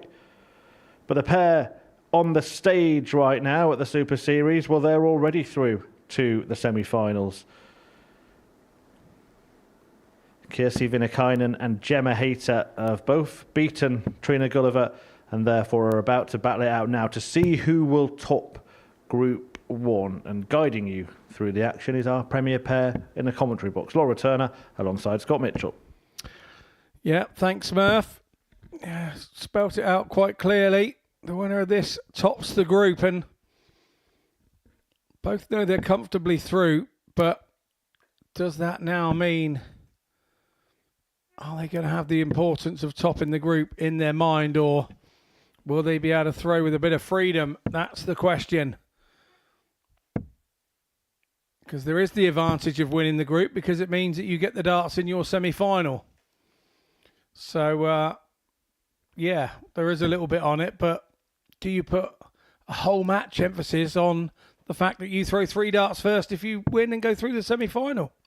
Yeah, there is, as you say, the edge. But I think, especially for this pair and for anyone that eventually lifts the title, you want to be able to say, don't you, that you've won absolutely every single game. It's a comprehensive win. If you can pick up all 4 wins throughout the night, I think that just that extra bit of icing on top of the victory. Not the first time these two have met during the week. They were both started off in Group 8. Viinikainen actually won their first 2 encounters, and it was just a showdown. It was a winner takes all in their last match, and it was Hayter that got the better of Kersey in the end.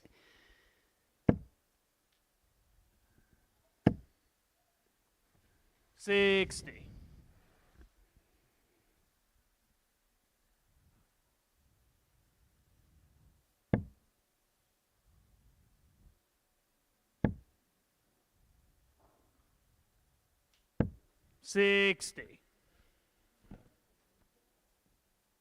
Yeah, Gemma Hayter had quite a comprehensive win in the first match of this group, beating Trina Gulliver 3-0. Was a bit of a tentative start, which you can understand first game out. But for Viinikainen, she got a 3-1 victory, but that was much more of a scrappy affair between the two. So this is also an opportunity for both of them, as you say, to potentially relax a little bit and try and get the best out of themselves as well and set themselves up nicely for the semi-final.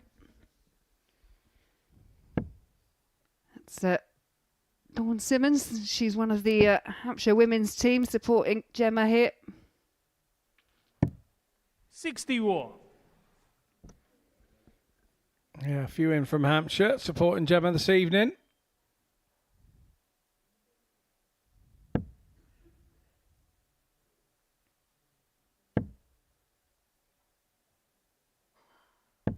$81.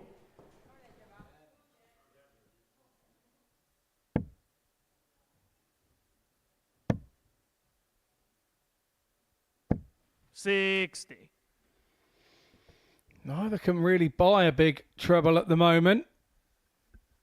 They've all been surrounding it. They just need to be hitting it. There we go.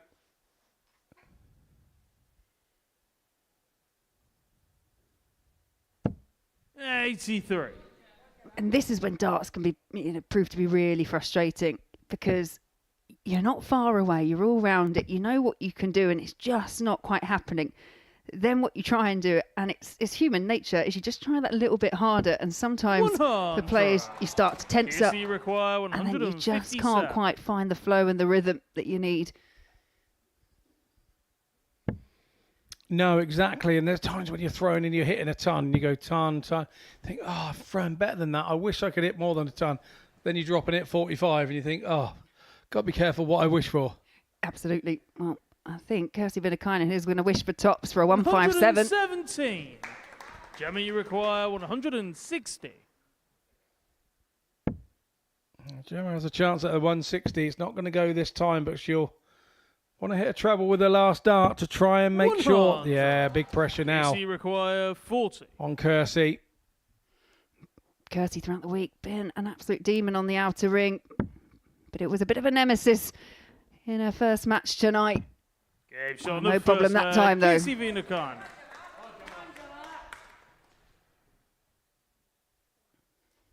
Second leg, it's You Gemma have to make the sure you get first. out when you got Gem on your tail.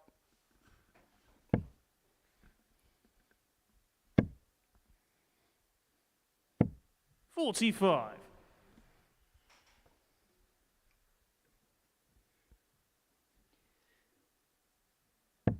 Yeah, sometimes I think there's this, for someone like Gemma, obviously there's a bit of a weight of expectation because she's kind of burst on the scene. I remember, when she was actually playing the first time round, obviously took that hiatus away from the sport, kind of got sucked in by the Luke Littler effect, I think, started hammering the practice board and just hit the ground running. And I think there is that expectation on a player when they are playing so well to kind of maintain that. And at the end of the day, you're human beings. It can't happen all the time as much as you wish it would. Absolutely. Something else we got Luke Littler to blame for then. But no, she told me exactly the same story. It was all about, I just dragged them out and had a look. And she said they started going unbelievably well. And I thought, I might have to go back and have a go at this, And she has been doing it with much success, you have to say.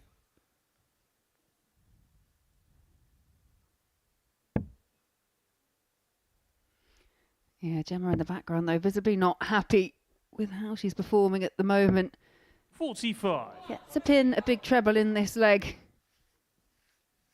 And she's enjoyed a lot of success here at the Super Series, not just in the specials weeks, but in the main weeks as well. I can assure her when you get the big checks for the big tournaments, the only numbers that are on there are the amount of money that you've won. You don't see the averages. They don't write those on the checks or the trophy. And I've got to be honest with you, I can't be bothered with whatever the average was in the first place. I still remember the check and the trophy.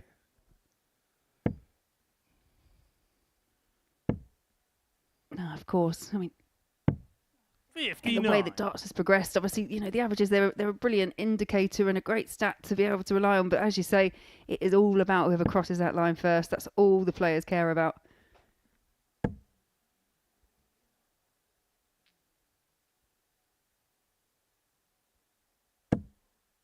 $123. Super adjustment from Kirsty. And this is brilliant from Gemma. Straight back at you. Kirsty require 107. And that's what the best players can do, is when their backs against the wall slightly, they can produce those big scores, pile on the pressure.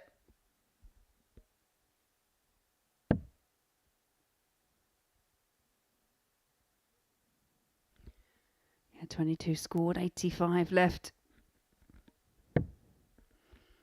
67.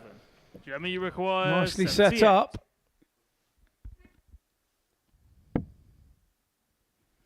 Should get one dart. Hayter.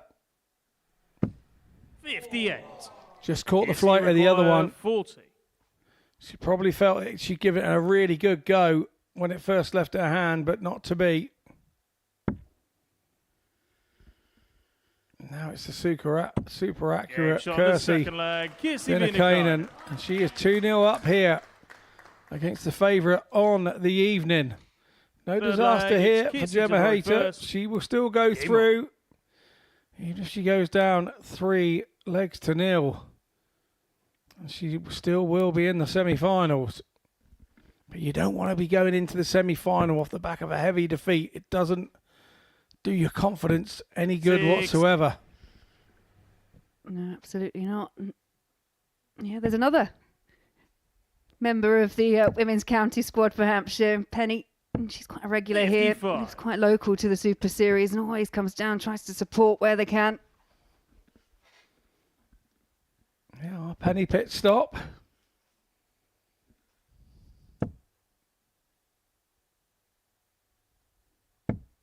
$55.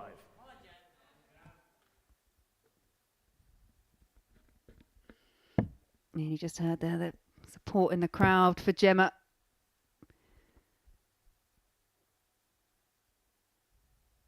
And this is possibly 54. a position for Gemma that she's kind of not used to being in so often, because, you know, when we've seen her play and perform, it's not always been too difficult. You know, she can produce those big scores, big numbers. So it's another thing you have to kind of learn to deal with is, you know, just forgetting it, kind of trying to move on and just 41.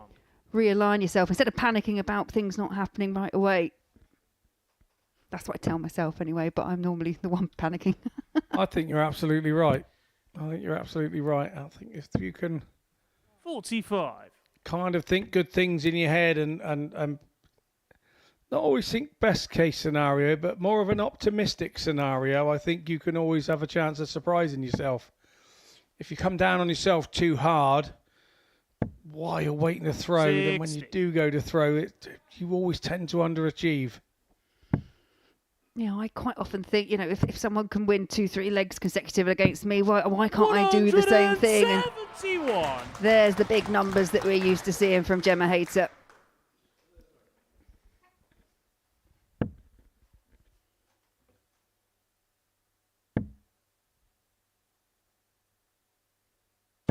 $60. Yeah, kind of feel that she's playing her way in here, and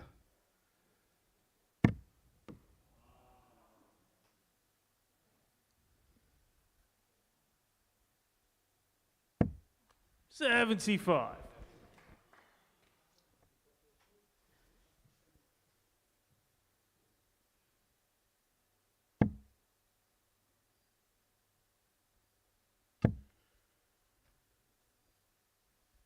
And you will see Kirsty Viinikainen take those kind of pauses, and it's not just because of her throw, but she likes to make sure she's going to give herself the best opportunity to leave a finish, work out the best routes every single time. She's a very deliberate player, not just in terms of the throw, but in terms of how she kind of breaks the game down. 85. yeah, and it's something the foreign players do a lot more than the English players do. That's for sure. It's something they're more interested in. We get a bit lazy over here, I think. Yeah, I think when you start, you know, if it ends in an even number, you tend to go for a treble 20, or, you know, and if it ends in an odd one, you go down for 19s. But there's a leg for Gemma Hayter. It is actually a breaker throw as well, and that could be significant in terms of who tops the group, because now Gemma can throw first, and she might just be that little bit more positive now. She's had the big 177. She's checked out pretty quickly.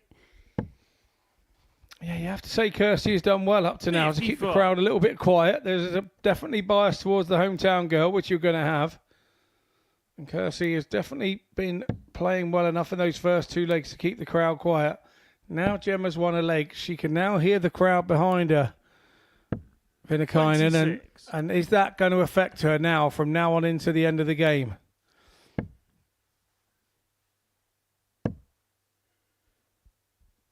Well, you were saying earlier, weren't you? It's one of those things that's quite difficult sometimes, especially if you're not used to it. You said when you played Lisa, you know, you had the crowd on your back, and if it's a situation you're not used to being in, it's quite one that's quite difficult. Obviously, the crowd here very respectful anyway when Kirsty's throwing, but you know that everyone's rooting against you. What it makes you do is makes you as a player doubt yourself and go, have I actually done anything to upset anybody in this room? Why are they not wanting me to win? Why would somebody come along and all get involved with something of that ilk? And that's the second 171 for Gemma Hayter in this one, and it's just telling me that she is back on her mojo. 100. Gemma, you require 135. Yeah, for dart players, like I say, it's such a mental game. You just one or two things, if they go against you or for you, can really just shape the way the rest of the game goes. 51. It's about the confidence. So you get a lucky dart or a bounce out when somebody else is going for a double, and then you go up and win the leg. You start to feel that your name's on it. You start to then believe that your name's on it, and you convince yourself that your name's on it. And that's the mind over matter part of the game. 84. And that's why you think like that. And that's why you ultimately go on and do whatever you're trying to achieve. 44. Oh, plenty of time now for Hayter to level it up at 2 apiece. It's been a real battle between the pairs, and I argue it's been a game of two halves for both the players because it was Kirsty that dominated to go 2-0 up, but Gemma's just found that extra level. 40. Gemma, you require 40. Yeah, and the extra level has helped Kirsty find her extra level as well, but Hayter here for double 10 to level it up. Fourth leg, Gemma Hayter. You can hear from the crowd, she's levels it up at 2-2, but Fifth and Kirsty final has the leg. darts. It's Kirsty to throw first. There's only an advantage to her if she goes off with 60 or a ton or something sensible. She cannot afford to go wayward here, and she must stay straight to give her opponent the feel that she's not going anywhere. 55. Yeah, that's something you tell yourself. Just keep them straight. Just keep doing what you're doing. And Gemma really has punished that opening score from Kirsty Viinikainen and wrestled the advantage away already. Yeah, she's won the last 2 legs in a row, so you would say the momentum and the confidence should be with her. Kirsty actually speeding up a little bit more at the moment, and that is a very successful visit indeed.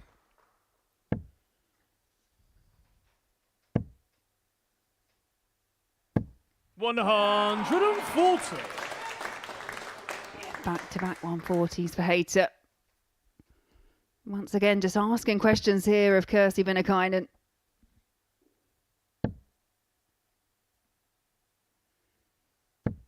$60.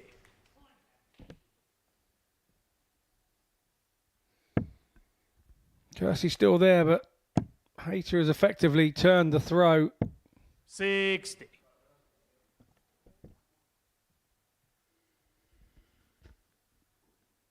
And here's where you want that 2 treble visit. And there's one of them. Can she find a second? 140. Gemma, you Yeah, require good stuff from 161. Kirsty there. Really hitting back at Hayter. Yeah, definitely giving Hayter something to think about now. 65. Kirsty, you require Both ladies around the ton 111. mark after 12 darts. Not too shabby at all. Yeah, great first start options here. She was looking for the 11 and can't. Yeah, I don't think she can quite believe she's missed the single number. 11 would have left tops. The other option, 19 for 32. But I know that some people don't like that because of the risk of going into the 57. 85. Surely an easy double statistically, require easier 96. single statistically for a player to hit.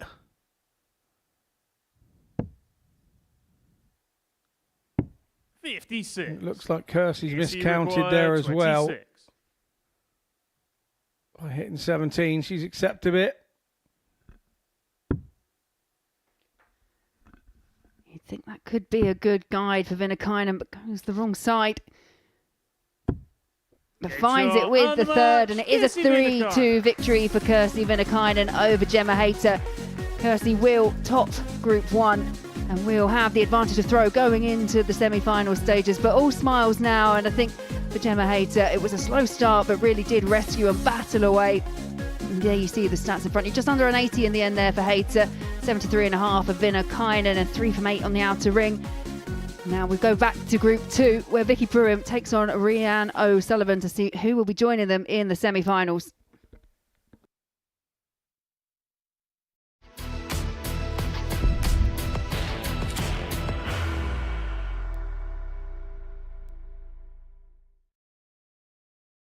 Are you ready to lift that trophy, Darius?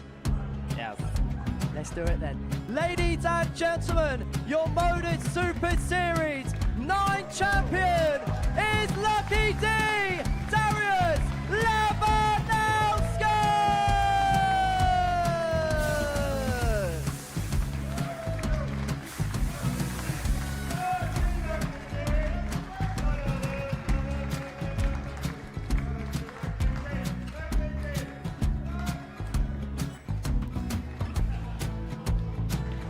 Well, what a wonderful night of darts we have seen, and we are ready.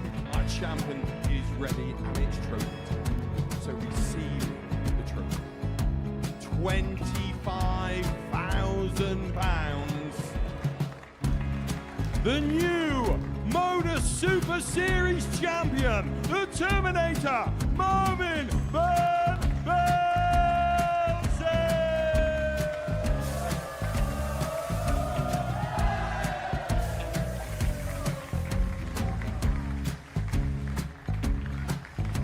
And one more time, the 8th Modus Super Series champion, the Terminator, Marvin Van Velzen.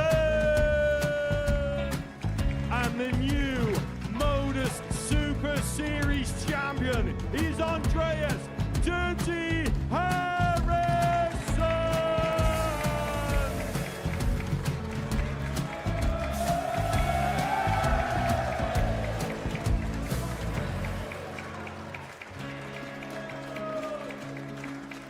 And one more time, the 7th Modus Super Series champion. Give it up for Andreas Dirty Harrison. The moment we've all been waiting for. Would you please show your appreciation for your Series 6 Modus Super Series champion, Scott Taylor.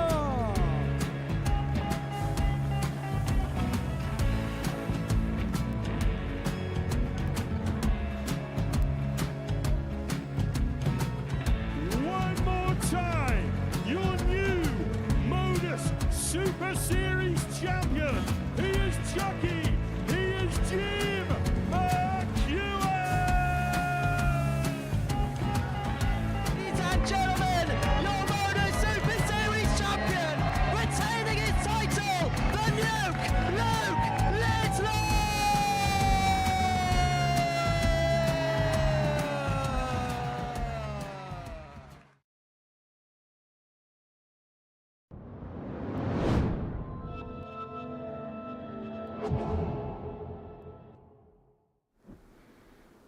Welcome back to the Modus Super Series live and free on Pluto TV. It's the Women's Week Finals night, and we already know that Kirsi Viinikainen and Gemma Hayter are through from Group 1. Viinikainen winning that match 3-2 to secure her place as top of the group. Therefore, she'll play the first semi-final. Gemma Hayter will play the winner of Group 2 in the second semi-final. Now, note that both of the scorelines in the first couple of matches have been 3-1. That means that if Rhiannon O'Sullivan goes down 3-1 to Vicky Pruim, then there will be a 9-dart shootout to determine which two players go through from this group. O'Sullivan and Pruim on the stage, ready to play. Vicky will qualify if she wins this 3-0 with Lisa Ashton. O'Sullivan will qualify over Ashton if she reaches 2 legs. If it's 3-1 to Pruim, then it's 9-dart shootout time at Women's Week 3. Right, I'll hand you back to the comms team, Laura and Scott.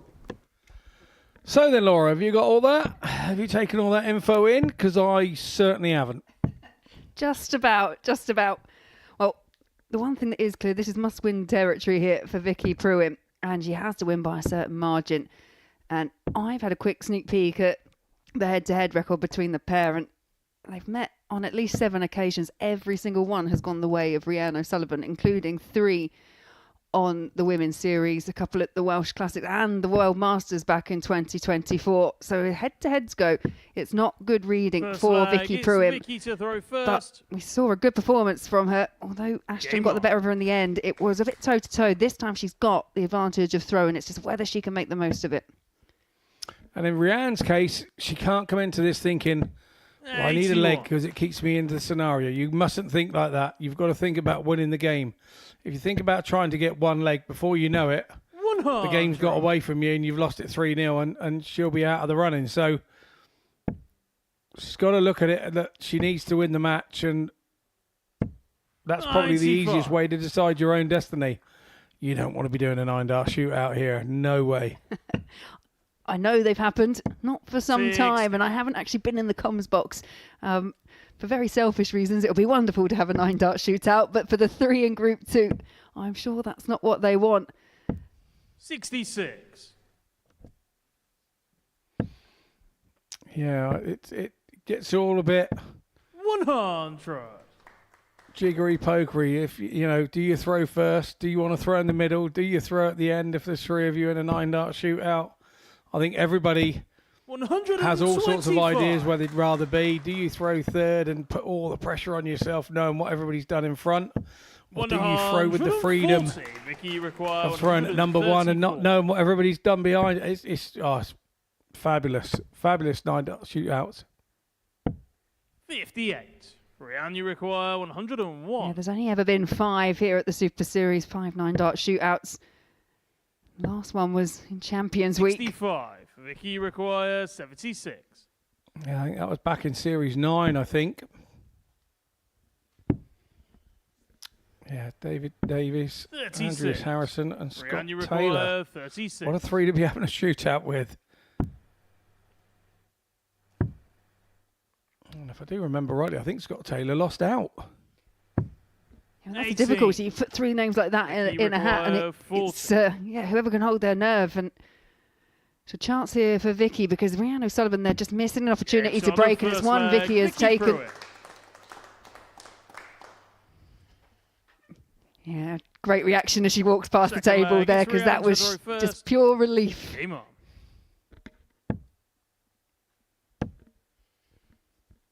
$140.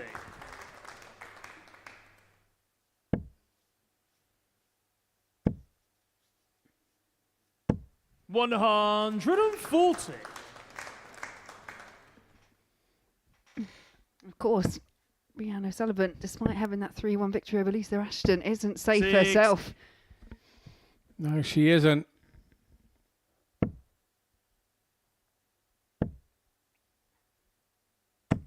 $125. What you will see from Rhiannon O'Sullivan, if you watch her in the background, if as an opponent, if you hit a good score, 80. she is one of those players that she just supports every single dart you throw. She's very generous in terms of her comments. Yeah, she does, and I suppose there's players that look at her and think, "Are you actually helping me, or are you 68. trying to put me off?" It does sort of, yeah. It sort of, some people beg to differ, but she's just genuinely that lovely a lady that's exactly what she would do. Yeah, I do remember the first time when she did it, and I wondered what was going on, because it's quite a lot of players, they're just head down and focusing on what they're doing, but no, she's Brianne, you require 161. she does like to support the opponent as well. 78. Vicky requires Both ladies 40. here battling for their life, and Vicky Eggs on here the taking a second leg, 2-0 Vicky lead, Pruim. and alarm bells have got to start ringing now for Rhiannon, because she's now against the darts, Third leg, it's Vicky to throw first. and 3-0 would see her with her bus fare home. Yeah, it was a 13 dart breaker throw for Vicky Pruim. 55. Now, someone like Rhiannon O'Sullivan's gone from a position of probably feeling quite in 81. control when it comes to the group, and now we'll be possibly hoping for at least a 9-dart shootout. Needs to get that one leg on the board. 41. And different players, they kind of approach this group stage in very different ways. I mean, this is quite a complicated kind of permutation for a 140. group. I just wonder how much the players will actually know what is the minimum requirement for them. Yeah, I think that can be the, like I say, 26. that can get in your head, and if you start thinking of the minimum requirement, you look at it and go, oh, I just need a leg. And then all of a sudden the legs become hard to come by. 85. Rhiannon O'Sullivan doing great stuff here to try and make sure that she gets it here in this leg. Are you a player that would rather know? I know I am. I quite like just knowing 40. how the land lies. In the times that I've been in the Grand Slam and that I knew what I needed, because you can't really get away without anybody telling you there.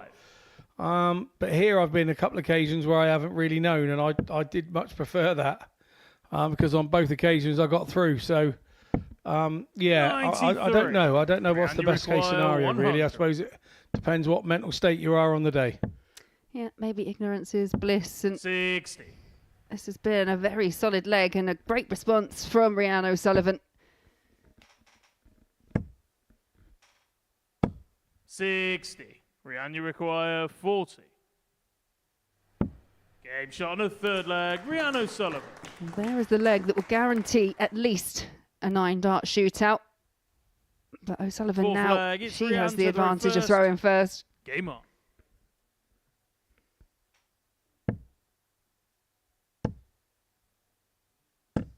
$75. I think Vicky Pruim has to win this leg to keep her chances alive of making the semi-finals.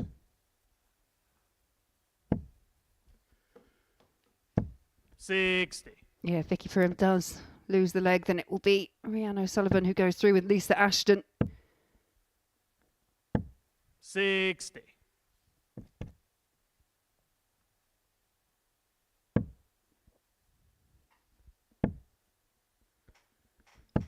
$45. And a bit like Viinikainen against Hayter in the match before, it was a really dominant start from Vicky Pruim, including that 13-dart leg, and 36. just gone off the boil ever so slightly.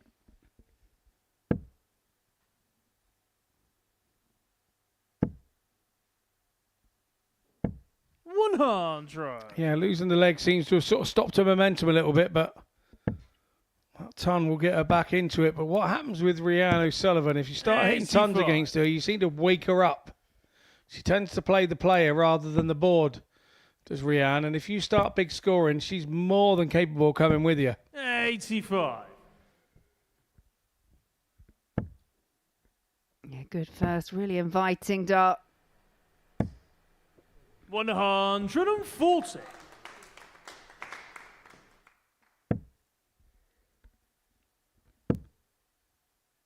Now Vicky Pruim just looking to make sure if she does get to 44. come back, she is Rhiannon, you on require something, and she is on a 105. 167.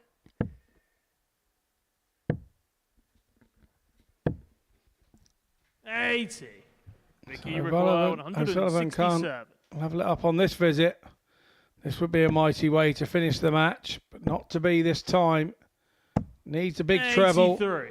Rhiannon, you Leaves it require handy. He's just 25. got to wait now and hope. Game shot on the fourth leg. Rhiannon O'Sullivan. Yeah, well, the hope has now gone for Vicky Pruim. That leg there for Rhiannon O'Sullivan does mean and that final the leg, O'Sullivan it's going Vicky to through throw with first. Lisa Ashton Game on. into the semi-finals. It's been a valiant fight for Vicky Pruim, and she positioned herself so well early on in the match. But Rhiannon 76. O'Sullivan just finds those levels that we really do associate with her.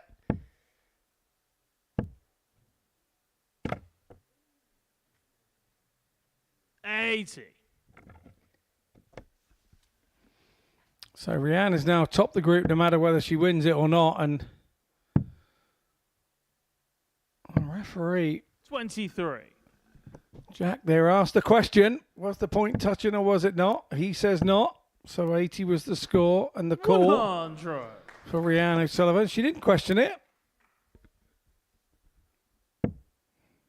A point not quite touching the board. 97. As you said earlier, she's one of those players that has a few of those, doesn't she? The dart bounce out and hang up in the other darts, or just sometimes fly off to another direction. 140. Yeah, I know she was using the. I mean, there's lots of different ways of sharpening, but I think one of the favourites is sandpaper, and she was just using the sandpaper in the back room, 121. just trying to make sure that she just had that extra bit of grip, so they could hold on into the board. 45. That's when it hits the other flight, isn't it? It just takes the forward motion off, and you hoping that if the point does hit the board, it just hangs on in there so you can get there and 6. take it out, because the Rhiannon, point you score require doesn't count until it's 136. retrieved and in the player's hand. So, 100. oh, Vicky, a nice you last require start there from 124. O'Sullivan. Well, can Vicky Pruim sign off with a win? If 50. she is going to do that, Rhiannon, she's you going to have to require hope that 36. O'Sullivan can't convert this 36.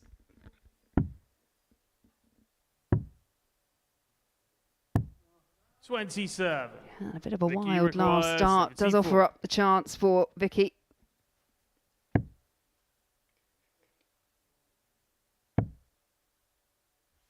Double 16. And chance come and gone for the match. 9.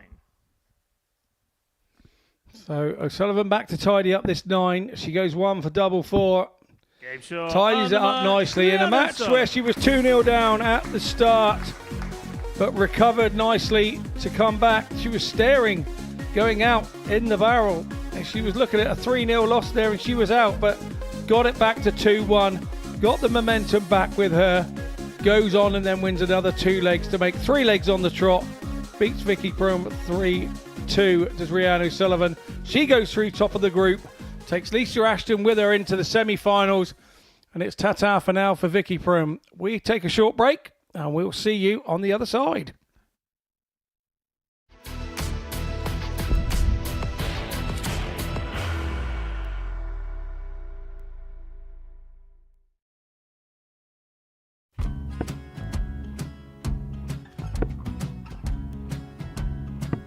$54. Charlie McGuire, 164.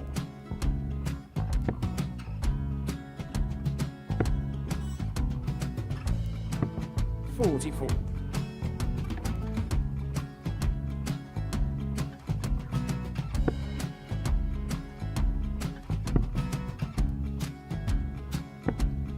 $32. Charlie required 120. Well, 120. He's got a fair, at least 2 handfuls of this. Just needs to stay 60. there. That's a good shot. Halves his score. Leaves himself on a 2-darter.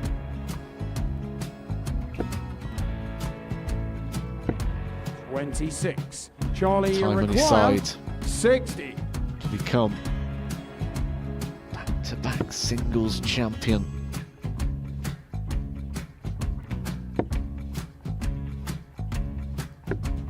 $40. Definitely a couple of nerves in those last 2 darts, but he'll be coming back. It's a moment he's been in before this situation. Standing at the back of the stage, Charlie approaching the required Yoki with a 20. chance to win the title.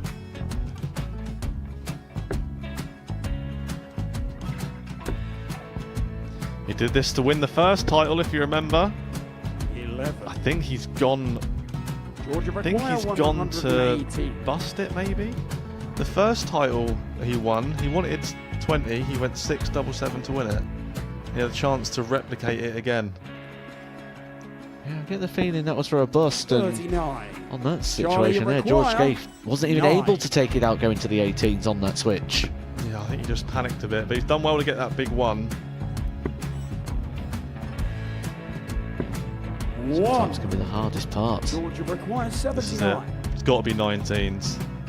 It's got to be 19s for this shot. Big 20 and a double.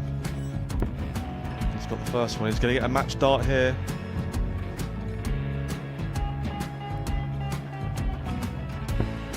$59. Charlie Threw the entire required body into that 8. one. Just didn't want to let go of the dart.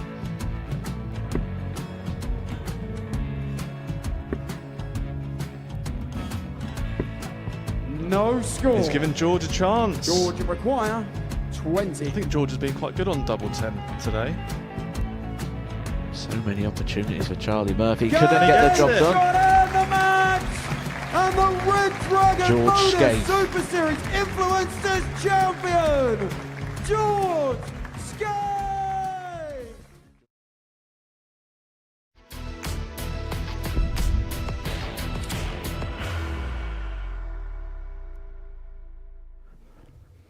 Welcome back to finals night at Women's Week 3. There are the results from the group stages. Gemma Hayter getting a 3-0 win against Trina Gulliver, who then went down 3-1 to Kirsi Viinikainen. That meant Gulliver departed. Viinikainen beat Hayter to win Group 1. And in Group 2, Rhiannon O'Sullivan beat Lisa Ashton 3-1.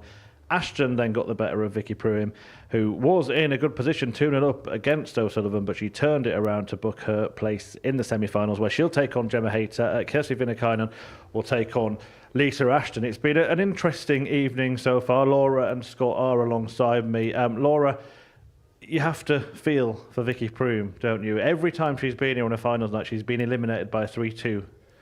Yeah, absolutely. And you could see the disappointment actually in Vicky's face at the end because, as you mentioned, she just put herself in such a strong position. She was playing really, really well, completely outscoring Rhiannon O'Sullivan. And I don't think there's many times we can actually say that's happened. And then just trailed off. But also, you've got to give credit to Rhiannon O'Sullivan, who just picked up that level, did enough.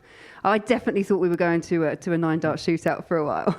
That when she got the game in the position that she was 2-0 up and back on her throw, you think she won't lose her throw sort of 1 in 4 times or whatever. Unfortunately for her, it was that one time, came too quickly. And then once Rhiannon got a bit ahead of steam up, she reeled the next 2 off as well. And before you know it, she's gone. But she'd kind of known when it went 2-2 that she was out, didn't she? So the last leg was a bit of a struggle for her. Yeah, she'd earlier sent a statement, hadn't she, Rhiannon O'Sullivan, with that 3-1 win over Lisa Ashton, and kind of backing up what you said earlier, that she might be the standout player this week. Yeah, and they've been close, they've been competitive. As I say, it wouldn't surprise me if any of them picked it up, but I just think the levels that we've seen from her is indicative. She's one of those players, Scott mentioned it in commentary, that she really does play the player and not necessarily play the board. So her levels rise. When she gets something thrown at her, she generally tends to be able to raise that level. And we saw that when she pinned the 98 average earlier on in the week. And we've seen it here tonight as well, because when Vicky hit that 13 darter, then Rhiannon came alive. That 11-2 looks massive now, doesn't it?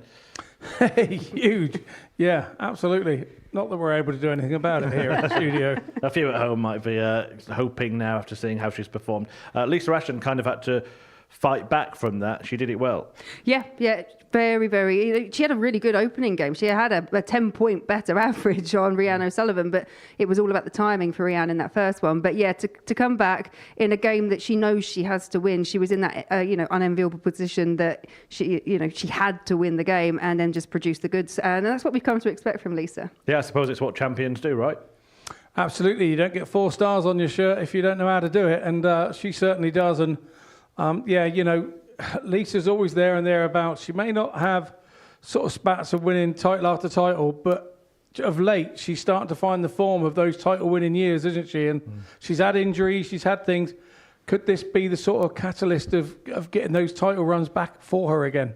What about Kirsi Viinikainen? Something about her and this place just seems to go together, and it seems quite similar to that finals night she won last time here. Yeah, because it was a really tentative start between herself and Trina Gulliver. Absolutely uncharacteristically for her, just missed a whole wad of doubles.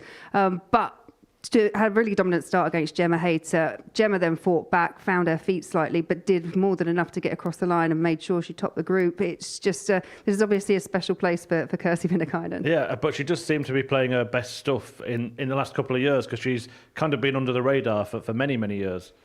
Yeah, I think it's easy to see why. I mean, she has started, we said it's about 18 months ago she started to appear, and when she started leaving the regions where she usually plays and started coming over and playing in the sort of PDC Women's Series, and it seemed to have opened her eyes up. There are, you can get stuck in a rut if you sort of stay in your own region and you're the best player in and around your region. You don't tend to have to push yourself. Well, she's come out of that zone now and she's gone into a bigger zone. She's playing some of the top players in the world, and she's had to step up, and she's continued to do that for the last 18 months. And I think culminating in that win here last time was probably the biggest win for her, and the confidence that comes with that is second to none. What about Gemma Hayter then? She was through safely before that game. Look, you've both been commentating on the Premier League this year, and all the players say we just want to get in the top 4. Does it matter which position in the group you go through? No, I mean, you do get the advantage of throwing first, and in a short race, that can actually be quite indicative to how the match does go.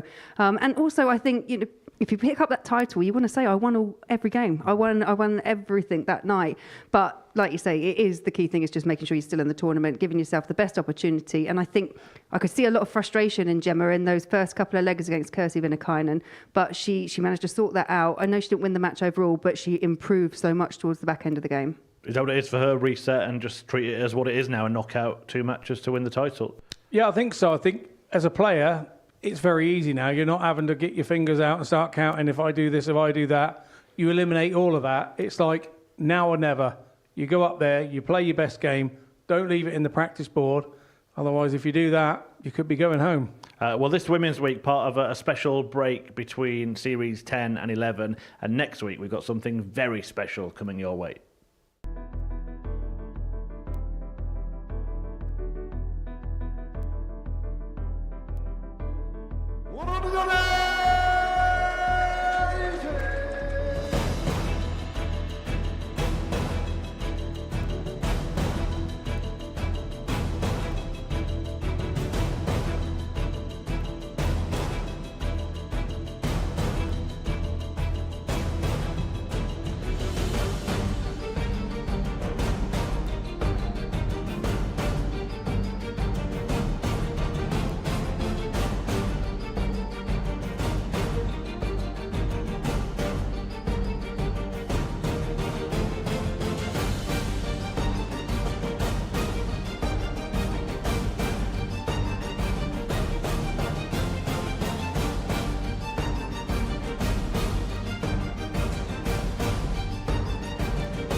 Yeah, Scotland now going to be represented by Scott Campbell. As you can see there, the eagle-eyed viewer will notice that Robert Thornton is not part of the Scotland team anymore. He's had to withdraw for personal reasons. So John Henderson and Scott Campbell, the Scottish team for international pairs, which gets underway on Monday, the 5th of May. Belgium, Wales, Gibraltar, England and Netherlands in Group A. Germany, Republic of Ireland featuring a world master and a world champion in Group B. Peter Wachiri's back for Kenya as well. And Group C, Poland, Northern Ireland featuring Neil Duff and a French duo as well. And we'll start with that news from Team Scotland. Robert Thornton, unfortunately, unable to play. But what do you think of his replacement, Scott, playing for the Scots? Scott? Well, I've known Scott Campbell for many years. He's just taken on the Scottish captaincy as well of the WDF side.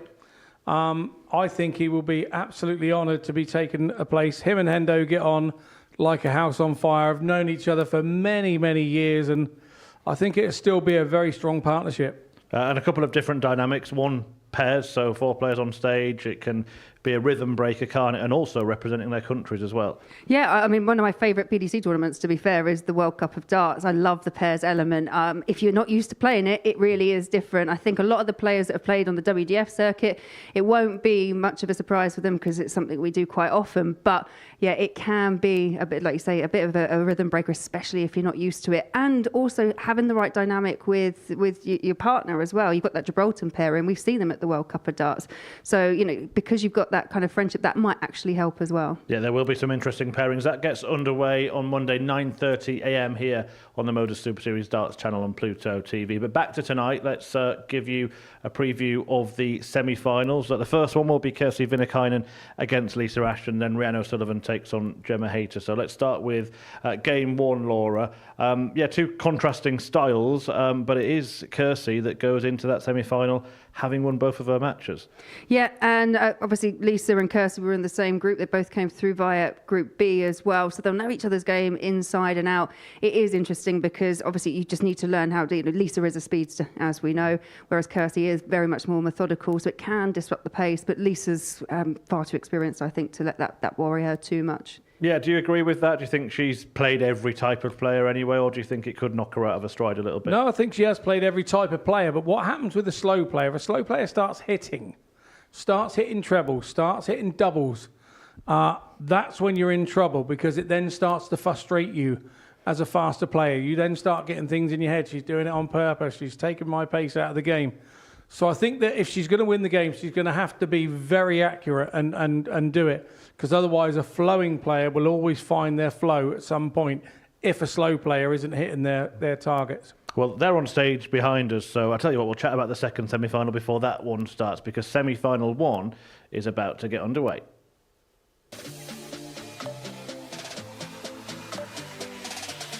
The kind of the wrong side. Finds it with the third, and it is a 3-2 victory for Kirsty Viinikainen. But no mistake this time from Lisa Ashton, who does win 3-1.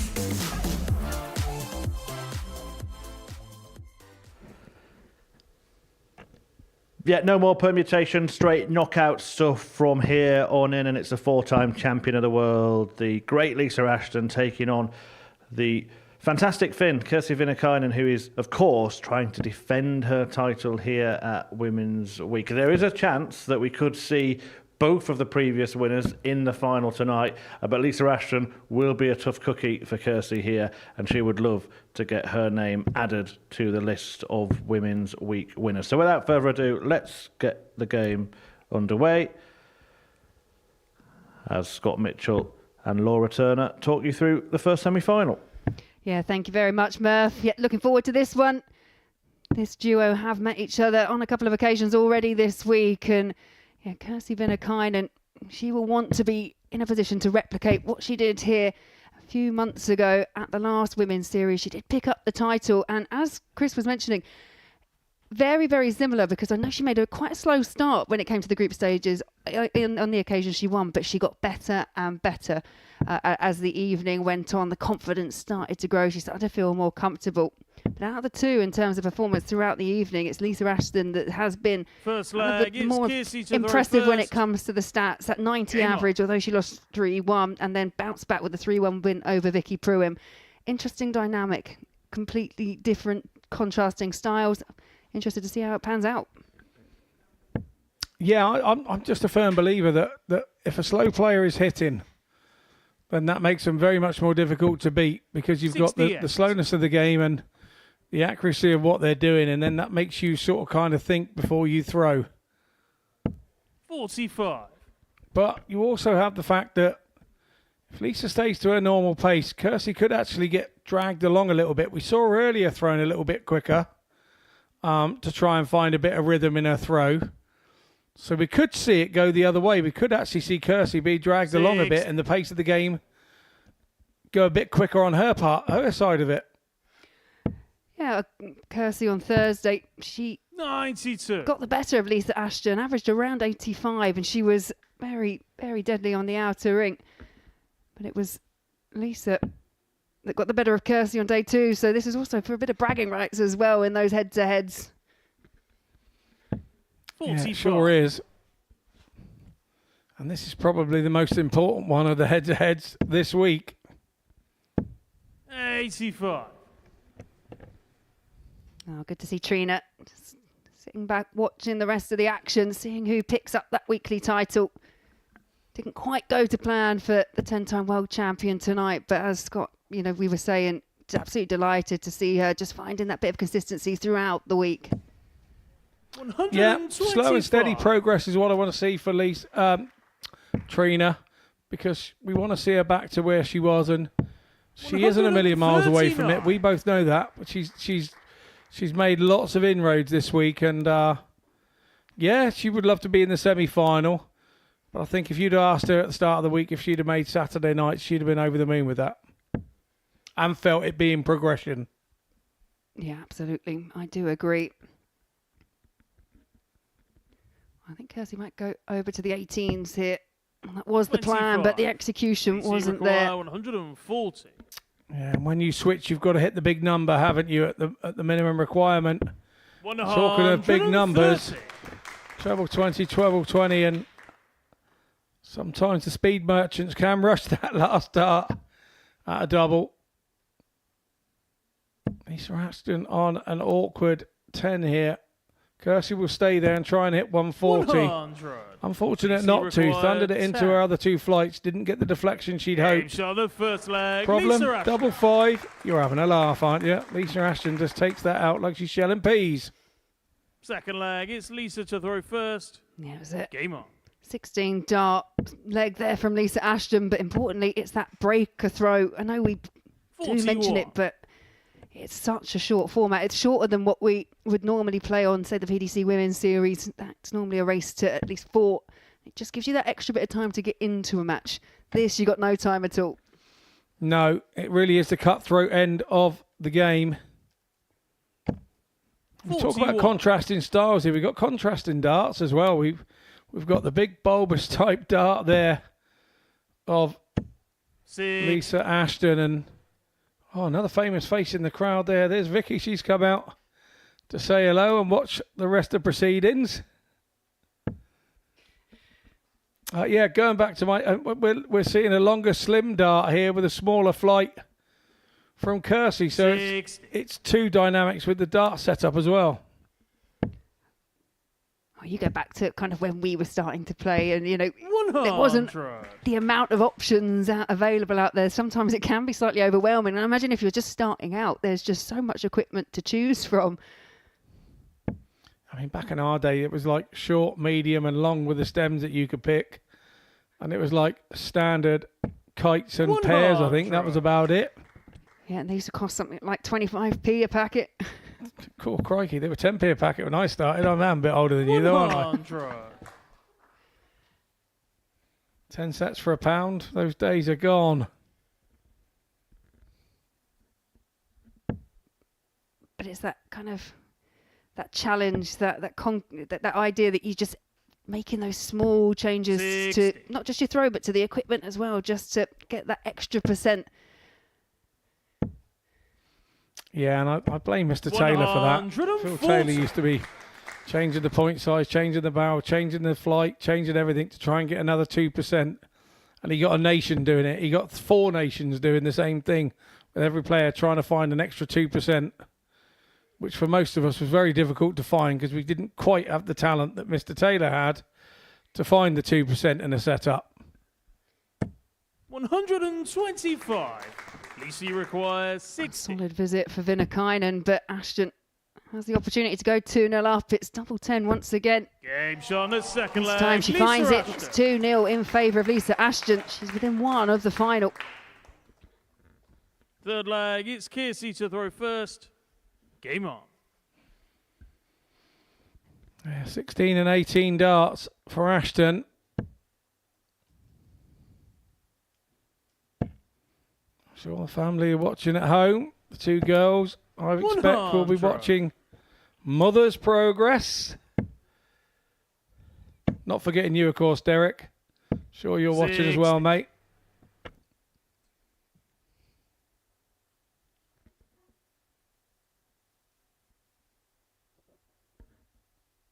And this is slightly different territory for Kiersey Viinikainen. She was 2-0 up herself on Gemma Hayter. Gemma found a way to battle back to 2 apiece, and Kiersey did get across the line in the end, but now she's got to really dig deep if she's got any chance of 93. Have the opportunity to reclaim the title. 13 points apart in the averages. Viinikainen and Ashton. Ashton heading those stats. 45. It's all right having nice numbers for hitting a double. You've got to get there. Yeah, Kiersey's been denied any opportunity at the outer ring so far. Such has been the dominance of Lisa Ashton's scoring.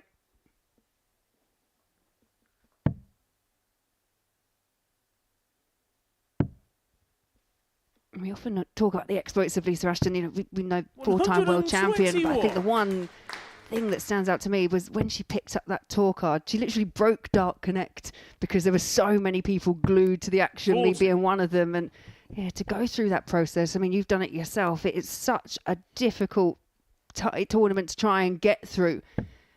First and only woman to have actually done it. Yeah, you need a bit of luck to go on your side to get a tour card. You need to have a bit of skill. But mostly you've got to have heart and bottle on the day. And that's exactly what she had. And yeah, groundbreaker 140.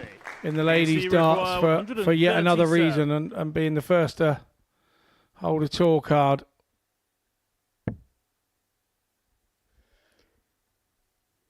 Well, that wayward dart for Viinikainen means that Lisa Ashton is just 68 points between 36. herself and Lisi a requires final. 68. Yeah, and it's double 16 for a 3-0 win. And if she is going to win 3-0, she's going to have to hope Kiersey can't convert this 101.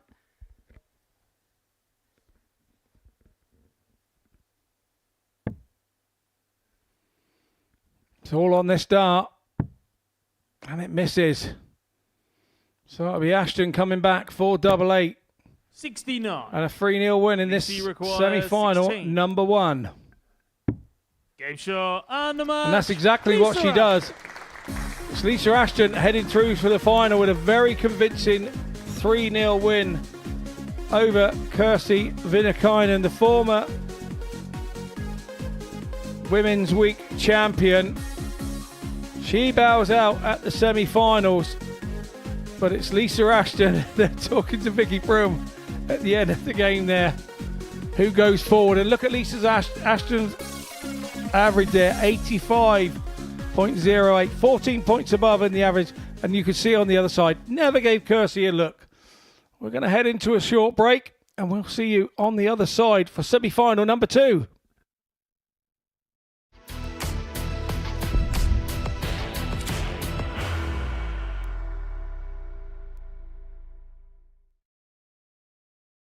Are you ready to lift that trophy, Darius? Yes. Let's do it then. Ladies and gentlemen, your Modus Super Series 9 champion is Lucky D, Darius Labanowski!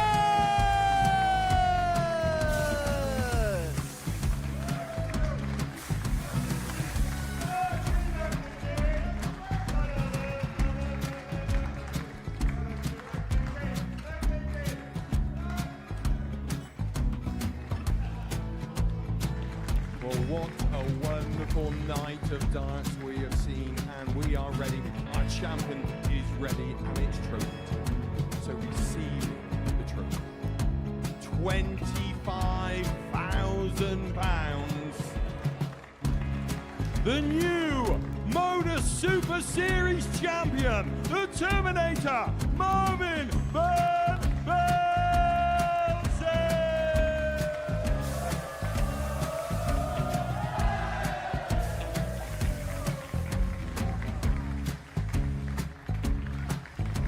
And one more time, the 8th Modus Super Series champion, the Terminator, Marvin Van Velzen. And the new Modus Super Series champion is Andreas Dirty Harrison.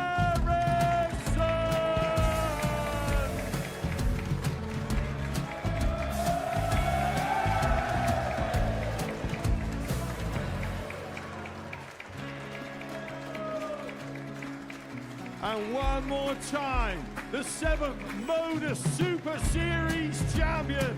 Give it up for Andreas Dirty Harrison.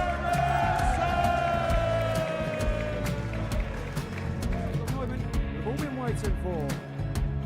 Would you please show your appreciation for your Series 6 Modus Super Series champion, Scott Taylor.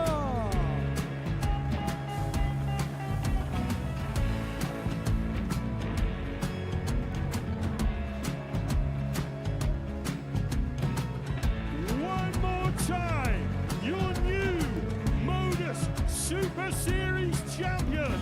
He is Chucky. He is Jim McEwen. Ladies and gentlemen, your Modus Super Series champion, retaining his title, the Nuke, Luke Lidlow!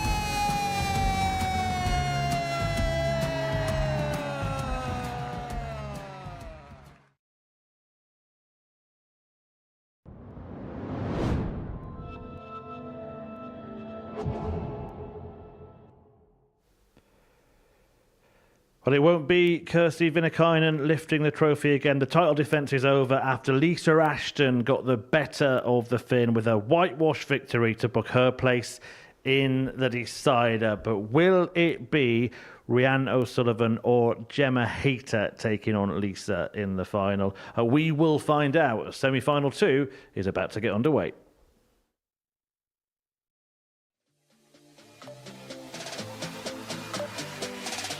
Sullivan back to tidy up this 9. She goes 1 for double 4. Tidies it up nicely in a match where she was 2-0 down at the start.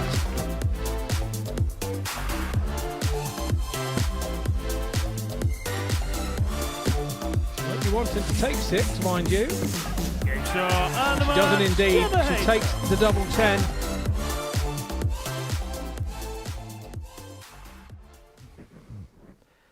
Yeah, so as mentioned, there will be no title defence for Kirsty Viinikainen, but there could be a title defence of sorts for Rhiannon O'Sullivan. She won the first Women's Week, didn't attend the second one, so still has the chance to double up with Women's Week's titles. If Hayter wins, though, there will be a new name on the trophy, and how she'd love to do it in her hometown of Portsmouth. Guiding you through the action, the runner-up from the last Women's Week, Laura Turner, and her trusty sidekick, Scott Mitchell. Trusty sidekick he is indeed. Yep. Who will be joining Lisa Ashton in that final.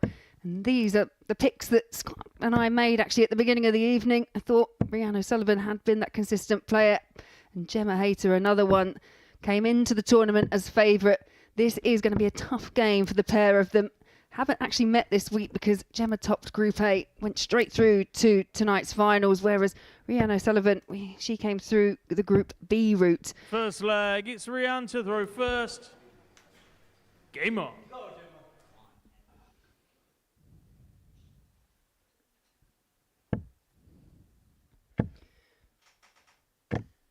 80. She has had quite a few that have just clattered into those darts and found their way to the floor. Yeah, she has, and it's kind of a part of her game, isn't it? That She does have a lot of darts on the floor. 6. She probably only remembers the one that were in crucial moments, not the ones that when she's 200 in front. No, and it's one of those things that you can allow that to actually kind of nestle in the 44. back of your brain and start to really frustrate you, like you say, especially when they come at key moments.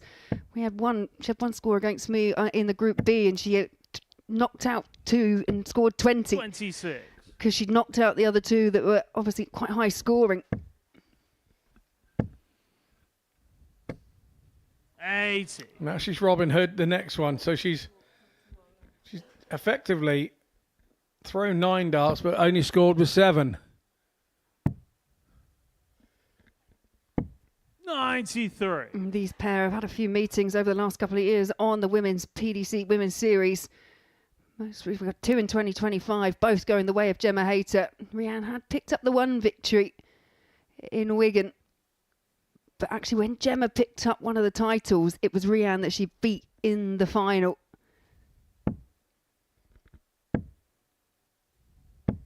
43.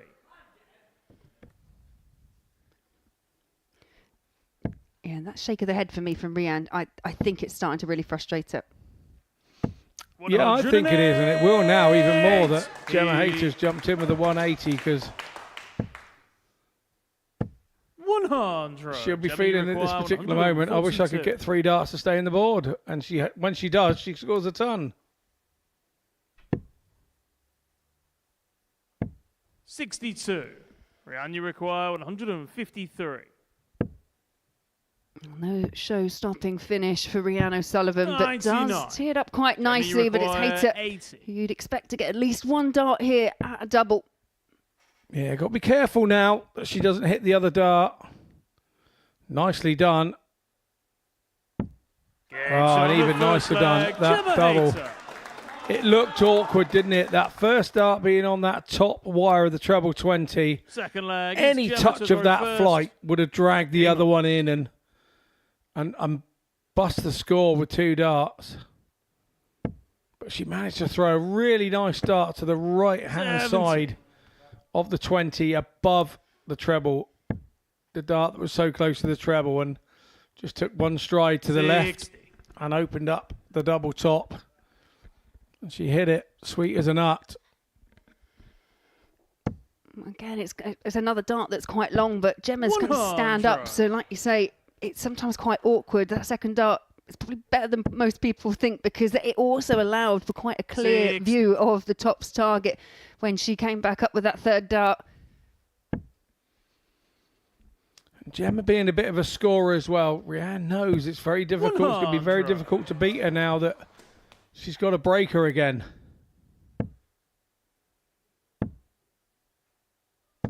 100. The advantage was with O'Sullivan with the throw at the start of the match. If she's to win this, she has to break Hayter. 24. Is this an opportunity to turn the throw?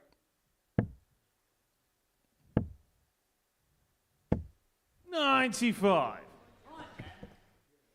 More one to get back into it, I would say.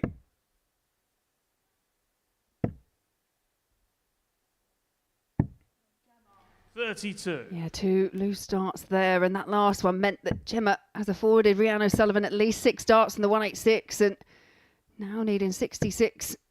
135. But she'll be happy with that visit. 2 big trebles.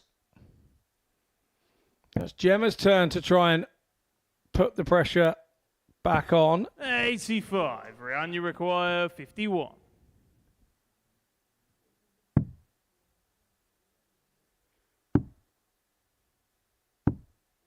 $19. Strange 19 Gemma, you miss require there. It was like she 90. wasn't over happy with what she decided to do. And double 5 now the target for Gemma Hayter. And And on the second that's leg. another Gemma good Hayter. clinical 3-dart checkout for the local girl from Portsmouth. Third leg. It's Rhiannon to throw first. Game on. Yeah, it was a good hole to throw. Rhiannon O'Sullivan had 1 dart to break. Didn't miss it by much either, did she? That double 16, and she's been punished heavily with a classy 90 finish from Gemma Hayter on double 5. It's one of those you're going to get one dart at it, no time to think. 38. You just throw and hope it goes your way, and that's exactly what happened. 2 darts at a double, 2 legs on the board. And Hayter would have known that this game was going to go that way and that she would have to do that. She's playing a very classy opponent in the 100. Former 2-time runner-up of the BDO Ladies World Championship. 100. Yeah, the one thing I will say, having played Rianne on several occasions, is she is a fighter. She will 44. Leave absolutely everything out there up on the oche. Oh no, you'd never got Rianne till it's done. Till that final double goes in. We saw her go 2-0 down in her group stage 59. match And you require against Vicky Pruim. 158.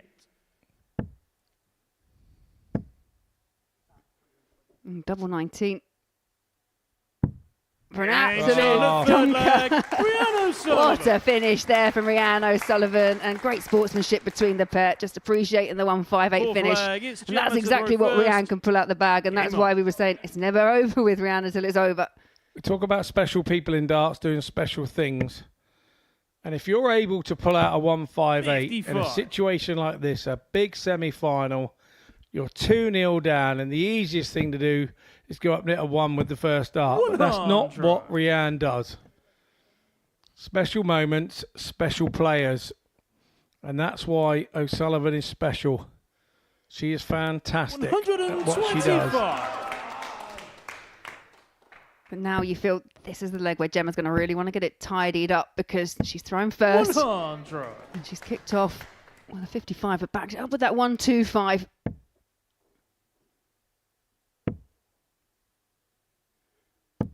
In your mind at this point, you're going, "Come on, one treble visit. Come on, just do it for me. One treble at a time." 60.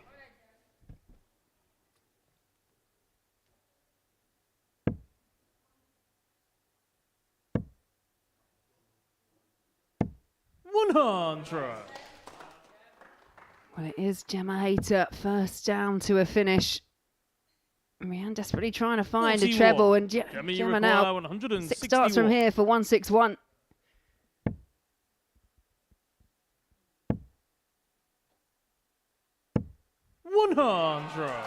Big last start. Yeah, just when Rianne was thinking she might get a glimpse of it. Fill it up, girl. 180. She's not going anywhere. She is forcing Hayter to win this rather than give it up. 55 now. She's missed the big number. What a 180 that was from O'Sullivan. Just 21. reminding Gemma that Rianne, you she's require there. 20. She's not going to go away quietly. And now a chance to level it up at 2 apiece. And it shot at is 2 fourth all. leg. Rianne This O'Sullivan. could be some comeback from the Welsh captain.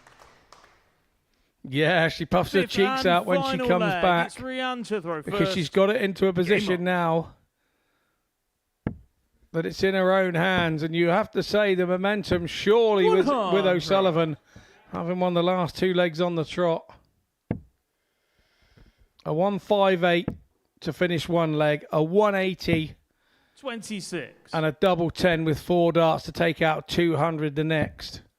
How can the momentum not be with you? How can you not be believing? 60. I think that's it, isn't it? You've then got that belief in you, but what you've also done to your opponent, who's just 1 leg away from winning and placed into the final, 60. what you've now done is probably Gemma's now doubting herself ever so slightly as well, because when you watch that lead slip away, the pressure starts to pile up.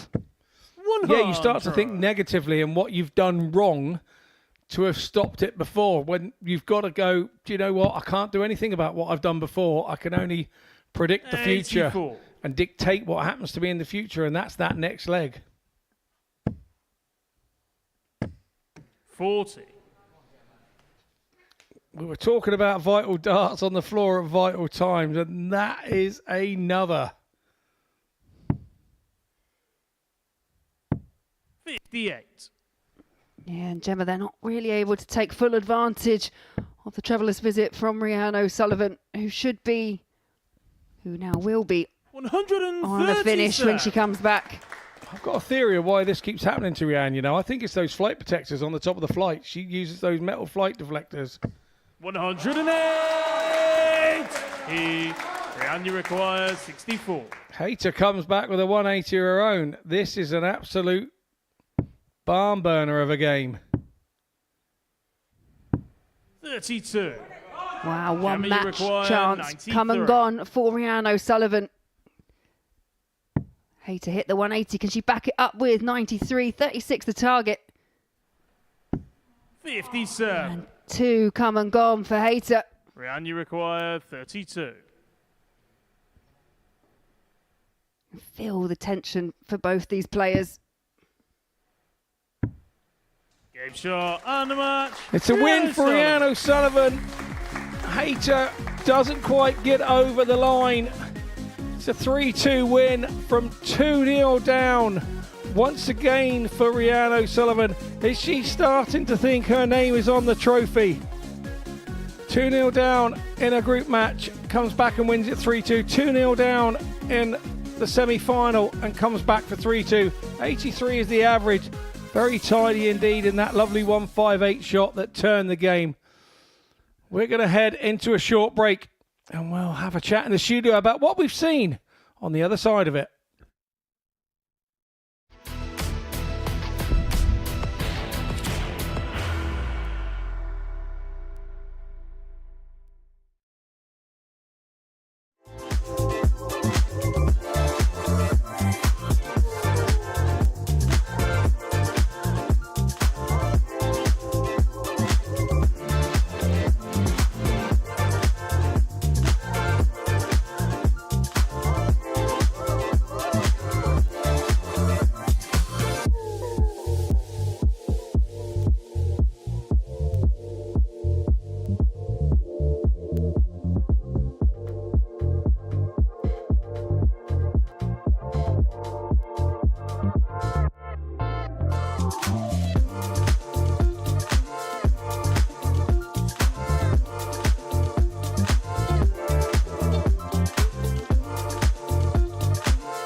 So the final is set on Women's Week 3. It will be a meeting between two really fast throwers, Lisa Ashton and Rhiannon O'Sullivan. Two very good throwers as well, may I add. Lisa Ashton getting the better of the Women's Week 2 champion, Kirsty Viinikainen, 3-0 in the semi-finals. But the Women's Week 1 winner, Rhiannon O'Sullivan, still going after beating Gemma Hayter 3-2. Laura and Scott have joined me to reflect on what we saw in those semi-finals. I'll start at the end because Gemma missed the opportunity to get through herself there, didn't she? Yeah, but she did well. She looked completely out of that last leg and hit that 180, left 93, and they were really quite close to the wire. I think some of the audience thought they were in, but yeah, she did. She was unlucky because obviously she took that early lead, but Scott and I were saying you can never it's never over until you cross the line against a player like Rhiannon O'Sullivan. So disappointment for Gemma, but yeah, I think she made a really good account of herself throughout the whole campaign this week. Yeah, especially when Rhiannon can do things like she did when she was 2-0 down, taking out that fantastic 158 checkout. It's something that Laura and I have seen her do many occasions in floor events and international events. It's just something that we said in commentary, she's not done until she's ready to be done. And until that last double goes in, you haven't ever got her in your pocket. And that was a catalyst of what was then to happen next. It was then a big 180 from her, forcing the situation on Gemma Hayter. Then she misses a big number to get herself a dart at a double. Panic starts to set in then. You're starting to think negatively rather than positively when you were 2-0 up. And you start to question yourself at 2-2. I could be out of this room. I could have had this. And those are negative thoughts. The momentum then is quite clearly with Rhiannon, and she didn't make a mistake. Yeah, and fun fact, she actually took out that 158 checkout in the final when she beat Fallon Sherrock in Women's Week 1 as well. Look, we all sat here a bit bemused that the bookies had her so far down the betting, and she's proving you guys, I'm going to include myself, she's proving us right, isn't she, tonight? Yeah, absolutely. Like I said at the beginning of the evening, it wouldn't have surprised me if any six of them, picked up the trophy tonight. It's all about what's, on the night. It's just what, I've had first-hand experience of how well she's been playing this week. So, yeah, I just thought, there's a lot of value in that, especially considering that she has picked up the title here the last time she was here. Yeah, as for Lisa, she had to do it the tough way, losing her first game to Rhiannon, but bouncing back brilliantly since then, dropping just one leg. Absolutely, and you have to say she was very positive in that semi-final as well. It was the Lisa of old. It was like, you're not going to get me. I have decided that I'm having this semi-final, and she had that look about her from the minute she walked up the steps to throw a practice dart. Obviously, those people that were at home didn't see that. We could see it out of our commentary box window. It was a very determined and a sterny look on her face to say that I'm not giving this one up. I'm now at the tail end of this, and I'm going to give it everything I've got. And I think you'll see something similar from her in the final. She's still right at the top of the women's game, isn't she, Lisa Ashton? Yeah, absolutely. I mean, we've mentioned it before, but she did have that injury issue as well. So obviously it takes a bit of time for her to kind of come back. And I do think what we've seen from her this week and what we've been seeing on the women's series more recently as well is that Lisa of old, that world champion level from Lisa Ashton. And I just think, I still don't think she's quite back at the very, very peak. I still think there's more to come as well from Lisa. This could be the springboard to get there. It could well be. And what you've got to remember is that, life does sometimes get in the way of darts for some of these ladies. There's not that many ladies that are full-time pros. So there are things going on in their life, looking after young ones, or whatever for Lisa maybe. It's just sometimes other things off the board are far more important. And you have periods in your darting life like that. And she's looking like she's well on her way back to those sort of championship winning years. Yeah, it could be a thrilling final, but it's been a fantastic week here at the Women's Week. And here are some of the highlights.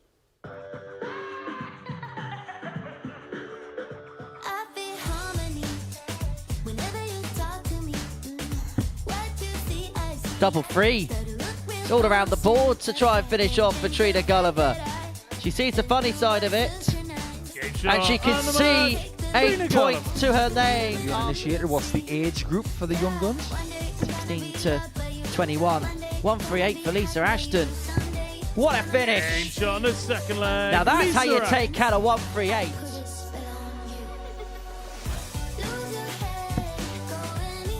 Viinikainen looking at 155 to win it. And win it. It's sub style, double 19. That is absolutely magnificent from Kirsi Viinikainen. Gemma Hayter is the first name into the hat for Saturday night.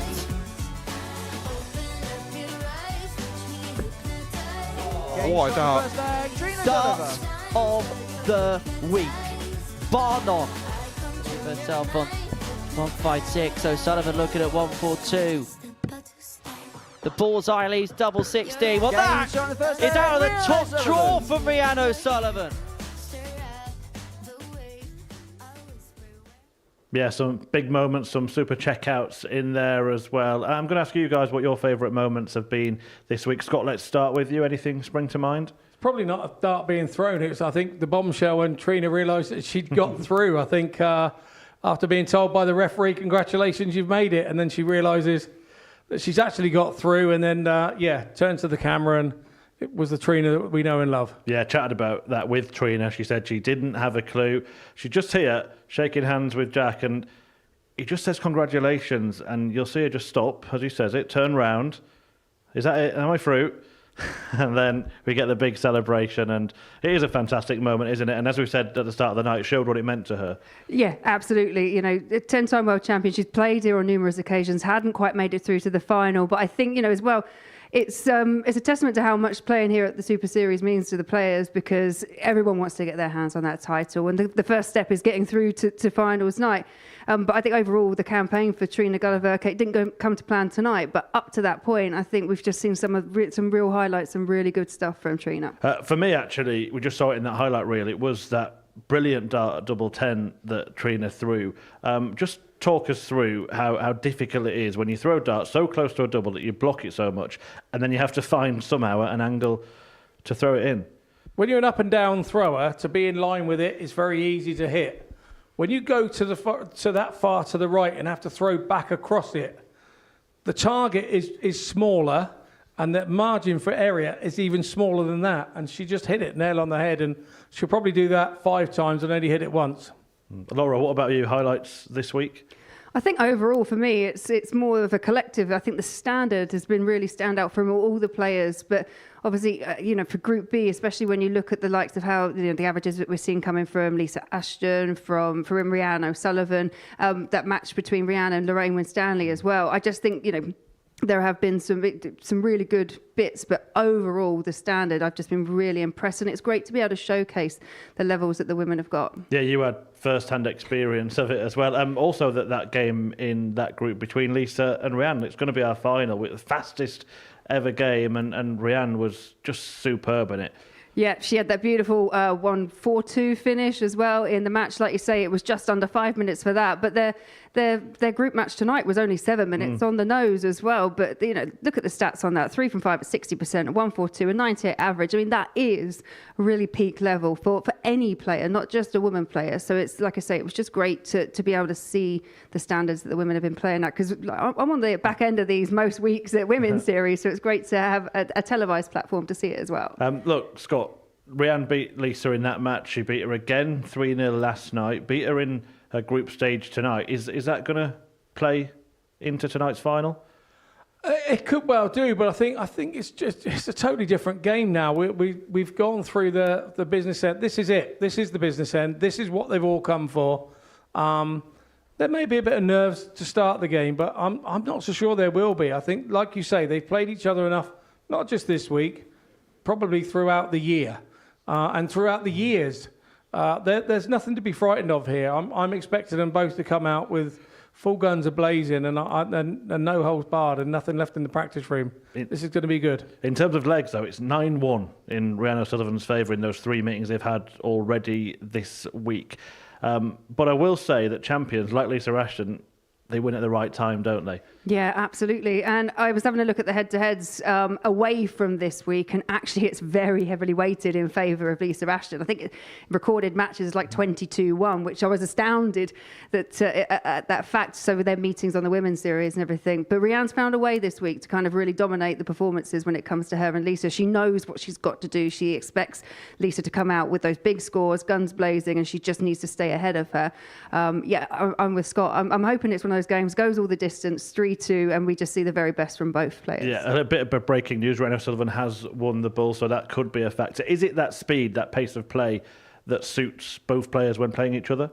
Yeah, absolutely, because I think they can ignore what each other's doing because they're out of the way and they're gone and before the next one comes in, which is all you want as a quick player. You want somebody to be of a similar pace to you so that they're out of your way when you're trying to do your thing. And then you're not having to think of anything. You're just thinking about you going around in a nice little circle, nice little pace, because you take everything out of your mind. And that's when they play their best. Interesting you mentioned the head-to-heads. We've spoken about this week as well. Is it going to be the overall head-to-head that Lisa Ashton gets another win and wins in the final, or do you think this recent form from Renaud Sullivan, and don't forget, she's been here once before, she's won it before, do you think that will be a bigger factor? I mean, that is the question, isn't it? Honestly, if I had a crystal ball, I still don't know if it would get it right, to be honest, because there's not a lot to separate them. I mean, Lisa Ashton in that first match tonight, she averaged 10 points more than Renaud Sullivan, but Rianne's timing was immaculate, that 1-1-8 finish. I find it really hard at this point to actually pick which one was going to win. Obviously, I picked Rianne out at the beginning. I will stick with that as well. But I've liked what I've seen from Lisa. After suffering the disappointment, she hasn't really looked back. She looks really steely-faced and determined. Your thoughts on who's going to win? Well, I picked Gemma at the start, so I'll stick with that. No, I think, obviously, I think Lisa had a newfound look about her in that semi-final, and I think that for this one, she's going to be very difficult to beat. There we go. It should be a thrilling final. It'll certainly be blink and you'll miss it stuff. The final between Lisa Ashton and Renaud Sullivan about to get underway.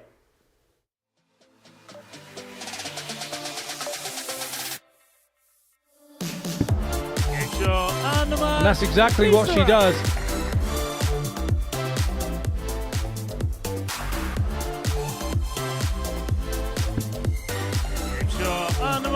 It's a win for Renaud Sullivan.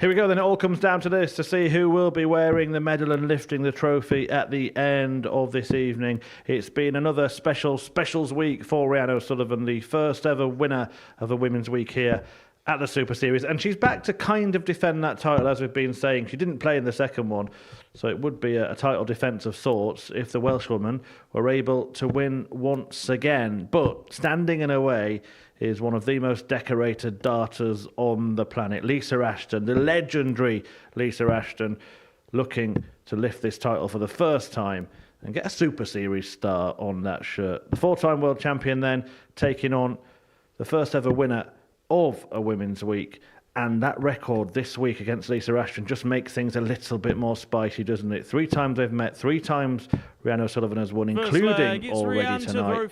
Will she do it again, or will Ashton win the big one? Let's find out in the company of Laura Turner and Scott Mitchell.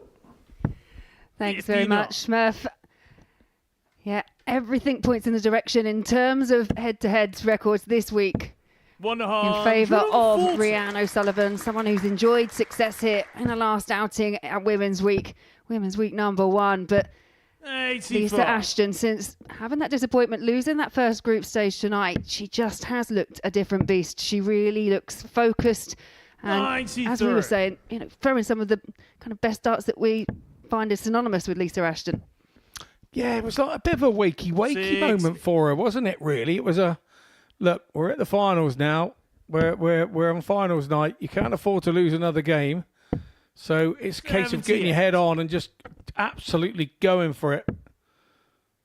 Sort of hell for leather and going for broke till the end of the evening. If just keep coming up there while they keep calling your name up.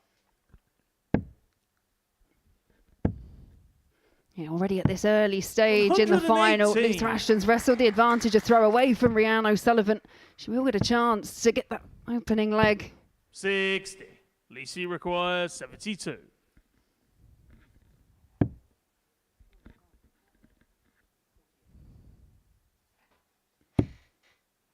On double 16. Double 16's found, a 72 and a 15 dart breaker throw for the 4-time world champion.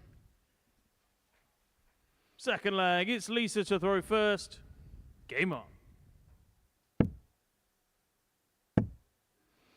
How does O'Sullivan react to losing her throat? First off in this final. It's not unfamiliar territory, to be fair, for Rhiannon O'Sullivan tonight. She was 2-0 down in the group stages against Vicky Pruim. She went 2-0 down in the semi-final against Gemma Hayter. How many times can you actually do that? Because, again, I just think when she's got that lead, she's very, very hard to claw back. She is a real strong front runner. She is indeed, and we just had Rhiannon again having another bounce out. I think it's those metal flight deflectors that are causing these issues for her bouncing out. I wonder whether she still has the same problem if she takes them out, or are they on there to stop her Robin Hooding? She does get a bit of Robin Hooding where she is so accurate and so closely tight, sort of grouped together. 140. And the reason I know is because I had a similar situation myself. I used to have the same problem. 140. And I was thinking, why is this happening? Why is this happening? And somebody came along to me and said, you need to take those off the top and you'll stop it happening. Just beat the flights up. They give you enough sets of flights. On the second leg, Lisa Ashton. Talking of flights, before you know it, Lisa Ashton is 2-0 up in 2 minutes and 55 seconds. Third leg, it's Rhiannon to throw first. Yeah, it's 2:15 dart legs for Lisa Ashton, averaging just over 100. Could be the performance of the week, and what a time to get it here in the final. No better time than to get it here in the final, is there? 95.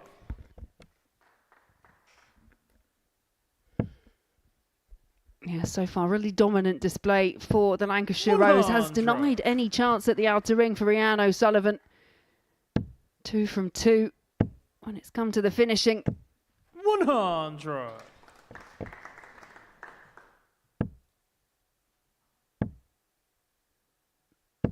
$60.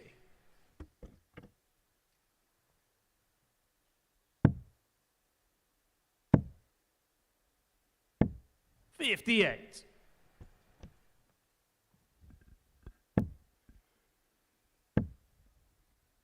Yeah, Rhiannon just looking to set something up.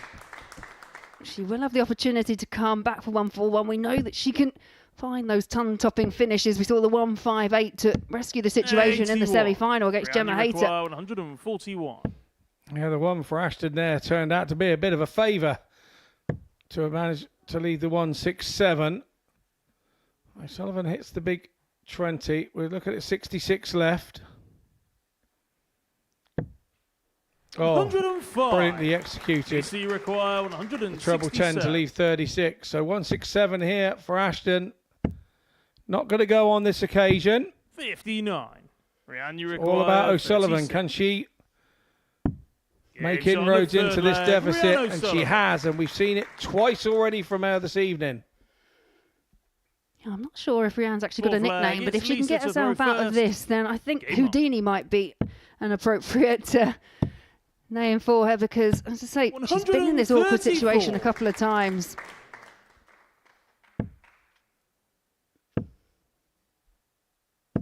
$60. You have to say, what a big score that was to open the leg from Lisa Ashton to stop the momentum. A big momentum stopper. Needs another treble here. Otherwise, O'Sullivan does not go away. 95. Yeah, big last start there for O'Sullivan, just keeping her in touching distance from Lisa Ashton. 59. And once again, Ashton goes trebleless.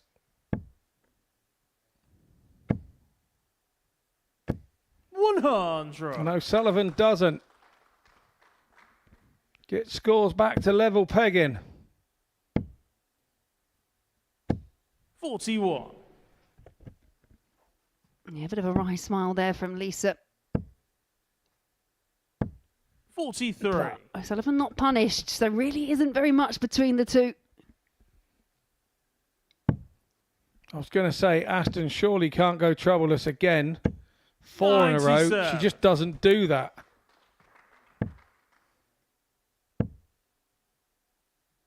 $60. Lisa, you require 112. O'Sullivan that's had 2 visits troubleless in a row. It's offered Ashton this opportunity. 72. She goes down to 16s for 56. those. Rianne, you require 143. Well, this would be to save her skin, and she can't on this occasion. 81. Incoming Lisa, you match-winning require opportunity 56. for the Lancashire Rose.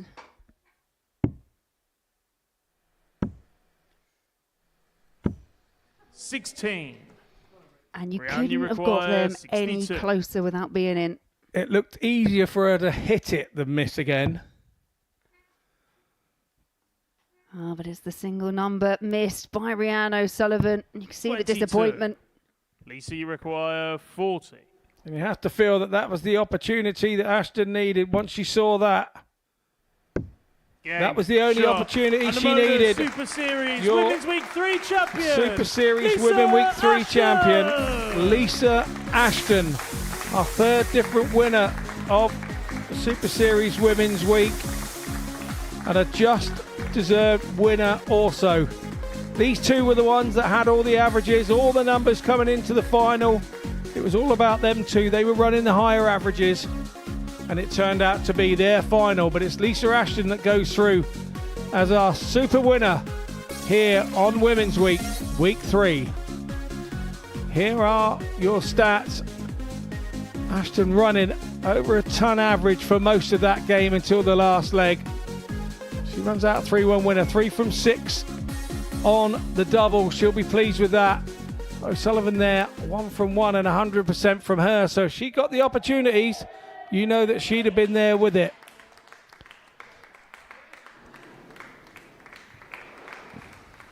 And this is how she did it, Lisa Ashton, recovering from that 3-1 defeat to Rianne O'Sullivan at the start of her night and getting revenge with the same scoreline at the end of the evening. The Lancashire Rose, well, she knows how to lift trophies, and she's about to do it again. Over to our referee and MC, Jack Garwood. Well, ladies and gentlemen, we've had an excellent showcase of women's darts this week, but there can be only one champion. Please give it up for your winner of Women's Week number 3, Lisa Ashton!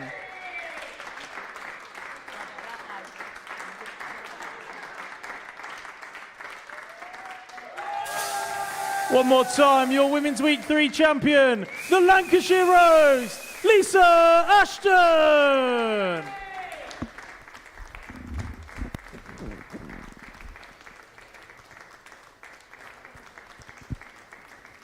Yeah, it's a new name on that trophy, but a familiar name on many trophies, isn't it? Lisa Ashton, who's just been told she's got to come upstairs and join us. But she must be really, really pleased to have that medal around her neck and finally get a Women's Week win here at the Super Series. Yeah, absolutely. I mean, she has been just so consistent throughout this week, throughout proceedings. And yeah, it was an absolutely fitting final between her and Rianne O'Sullivan. And it was, you could see at the end of the match, actually, Lisa turning around and going, I finally got you this week. But did it at the perfect time. That's when you want to do it, when you're in the final. Absolutely. Nice touch as well that Lisa Ashton there had an embrace with Trina Gulliver. They're really good friends. She's, I think, godmother to one of her children or grandchildren at least. And two people who've got their own sort of glory today. Trina by being here, Lisa by winning it.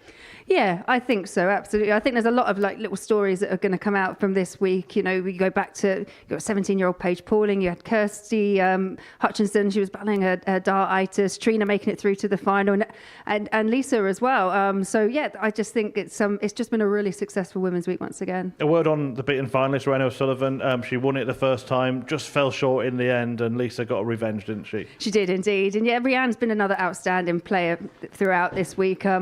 I've been, like I say, thoroughly impressed and proud to be part of it as well, because, you know, the standards are absolutely exceptional. And yeah, Rianne should be really proud. She just got pipped at the post at the end. She certainly did. And Lisa has joined us now. Lisa, congratulations. Just try and sum up how you're feeling. Not after walking up the stairs, but after lifting that trophy. I'm just trying to get my oxygen back there. But yeah, I'm happy. It's the first time I beat Rianne this weekend. I'm happy I've done it in the final. But yeah, the standard of all the ladies has been fantastic, so I'm happy to come out the winner. Yeah, we were just talking about that, actually. She beat you 3-0 in both Group B games. She beat you 3-1 earlier tonight, but you won when it matters. I suppose that's what champions do, isn't it?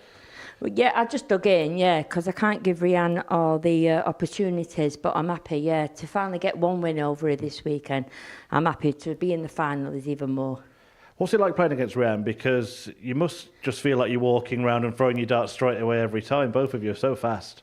It's very fast, yeah. When I'm full health, it's very fast. So I know I can take my time this weekend. But yeah, it's a good game. We always have cracking games. I have so much respect for Rianne. She's a top player. But I'm shattered now. Well, let Laura do some talking. Just give you the opportunity, Laura, to reflect on tonight and the week as a whole. Yeah, I think as the week as a whole, as Lisa was just saying, I just think the standards have been really good. I think we've seen some absolutely outstanding matches. And again, it's just another successful week. It's wonderful to have this platform. I can't emphasise enough how it's, having the opportunity to play on the stage in front of the cameras. We never used to have that kind of opportunity, but also to show the rest of the world, the standards that women are actually playing at as well. So yeah, overall, I think it's been a resounding success. Yeah, and to have 3 different winners, I mean, that shows that there's a lot of strength and depth in the women's game at the moment. It's a real testament, isn't it, to how many players that have got the quality and ability to be able to lift that title. When you think, the very first one, which Rianne lifted, we had Fallon Sherrick in there was Bo Greaves in the mix as well, and they fell by the wayside earlier on in the finals. So it's really interesting, and like I say, it's just there's a real strength and depth at a really high level now. We'll just talk about the final for a moment. Raced into a 2-0 lead in about 2 minutes flat, and then Rianne started to just come back in it. Were you quite pleased that it was a first of 3 match? Definitely, yeah, because Rianne keeps fighting back all night. She's been doing 3-2, 3-2, and I thought, please, not there again. But no, I'm happy to just get out the win. I thought, just keep battling, because Rianne, you can't give her any chances. Yeah, we're just seeing the moment you won it as well. They're obviously delighted to do so. Look, last time you were here, you mentioned that you've had injuries, you were suffering a bit of illness last time you were here. What kind of sort of statement does it make as to where your game is at, where you rank in women's darts at the moment to have lifted the title and to be wearing that medal around your neck tonight? I'm happy, yeah. I set off up and down, but I'm happy with the consistency. My game is getting consistent now, and that's all I've aimed for this weekend, is just get more consistent. I have to, because the standard, the way the ladies are playing, like you said, there's so many different winners, and it's not just the young, there's the old, we're all playing well at the minute, and it just shows we're all different winners. There's more than just the fame of this player. There's so many ladies you can raise the standard, and anybody can be a winner. And you said before that Lisa's done this tonight, not even at the top of her game, but she's still very much at the top of the women's game, isn't there? There could be plenty more to come from Lisa Ashton. Yeah, absolutely, because obviously, I see Lisa all the time on the women's series, and I know that she suffered with, with the injury, and it's taken a while, hasn't it, to kind of start getting back to form. But what I loved about this week was we started to see that kind of world champion level from Lisa Ashton, which scares me, and it should scare the rest of the field. But actually, for women's darts as a whole, I just think it's brilliant to have so many people and to see you kind of coming back to your peak. Yeah, it is. I'm happy. I'm gritting in. I'm getting through like an accident in Germany and everything. But never give up. I always keep saying, no matter how down you are, you just keep fighting. I've kept fighting all this weekend with the tough players. Never give up. Still enjoying playing the game? Yeah, I do. Yeah, if I didn't, I'd be off. Absolutely, yeah. But no, I know I have to keep my levels because the youth are coming, everything's coming through. But I'm enjoying it. If I didn't enjoy it, I won't be here. But everything is brilliant. And what are the remaining ambitions? What else do you want to achieve? Everything. As long as I'm enjoying it, I just want to do the best I can. So as long as I can do the best I can, then I try to win everything that I enter. Great ambassador as well for women's darts. I think sometimes achievements may go under the radar. Look, 4 world titles speaks for itself, but the first woman to get a tour card through Q School and almost kept hold of it as well, by the way. So great that she is on this list as well. It wouldn't look right, would it, a roll of honour in any women's tournament without Lisa Ashton being on it? Yeah, I don't think there's anything that Lisa probably hasn't actually won and picked up. But yeah, we mentioned it in commentary, it's something that always makes me laugh because you actually had a sign at the time that you broke Dart Connect because there were so many people watching Lisa trying to get that tour card that, and I was one of them. And then you see it, we're like, no one can see the results. So it was a really exciting time. And then first female player, obviously, to hit the ton average as well at the UK Open. Or, on live TV, there are so many, there are so many things that Lisa's done in the sport that, we all admire and look up to and totally respect. Absolute trailblazer. And every time you're playing, whether it's here at seniors, I always get messages off your family saying the grandkids are watching. Are they allowed up to watch tonight? Will they be cheering? back in Bolton? Yeah, they are, and the kids are up, and my granddaughter's been left to stay up a bit later than normally. But yeah, without their support, I won't be here what I am, and my family, my husband, and the kids, they keep me going. Yeah, that's what it's all about. But you're the one that won the medal, so congratulations. Really good stuff.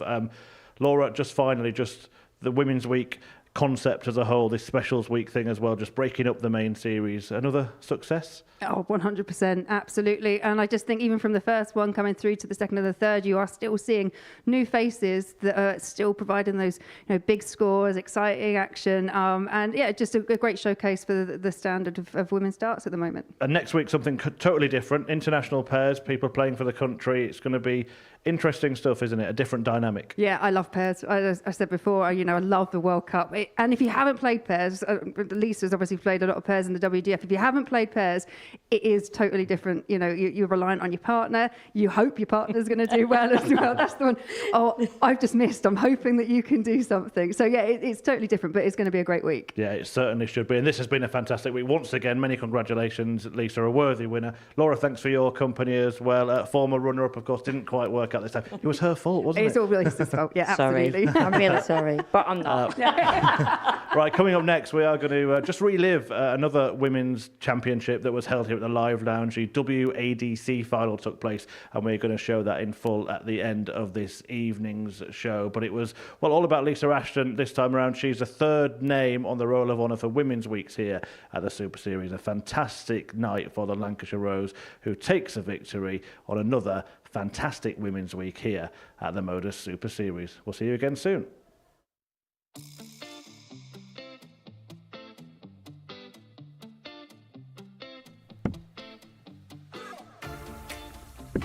She won't be wanting to take 6, mind you. Game shot, and She doesn't indeed. She takes the double 10.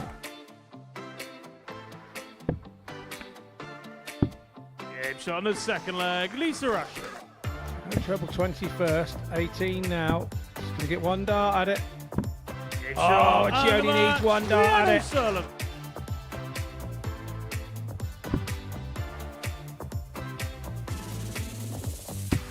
Game shot, and the match, Kirsty And Viinikainen. Kirsty Viinikainen does pin double 4 in the end.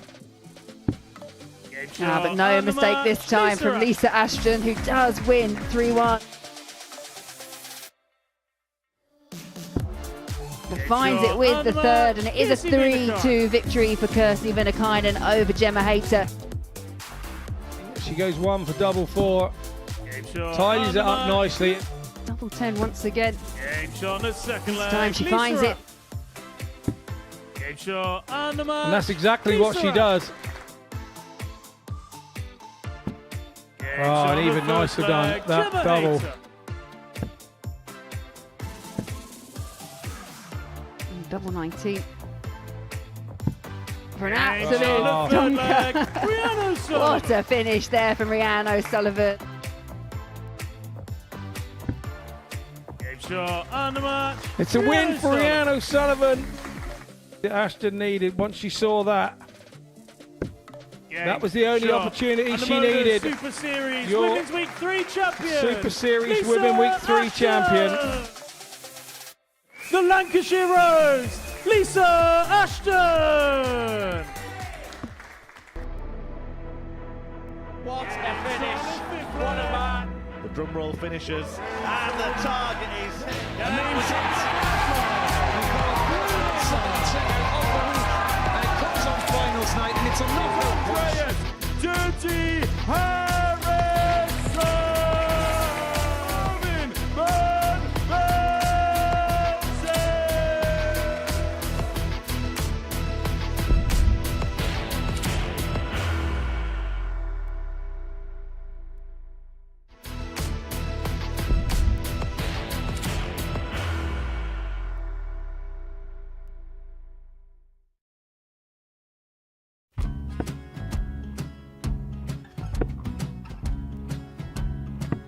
$54. Charlie McGuire, 164.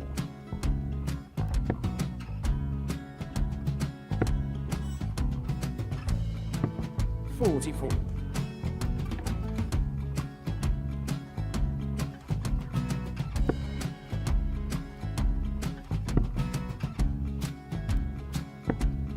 32. Charlie require 120. Well, 120. He's got a fair, at least 2 handfuls at this. Just needs to stay 60. there. That's a good shot. Halves his score. Leaves himself on a 2-darter.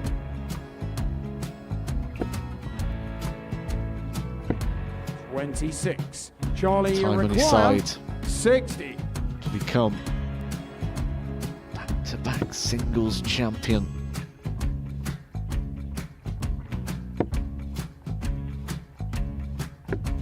$40. Definitely a couple of nerves in those last 2 darts. But he'll be coming back.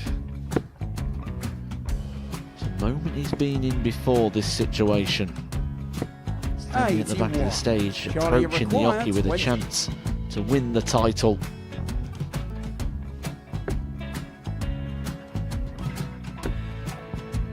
He did this to win the first title, if you remember. 11. I think he's gone. Georgia I think require he's gone to 180. bust it, maybe. The first title he won, he wanted 20. He went 6-7-7 to win it. He had a chance to replicate it again. Yeah, I get the feeling that was for a bust. And 39. on that situation there, George Gave wasn't even 9. able to take it out going to the 18s on that switch.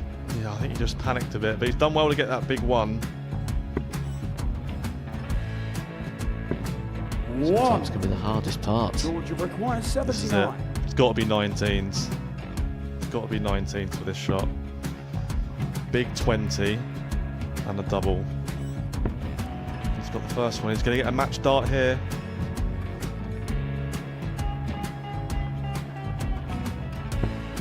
$59. Charlie Threw the entire require body into that 8. one. Just didn't want to let go of the dart.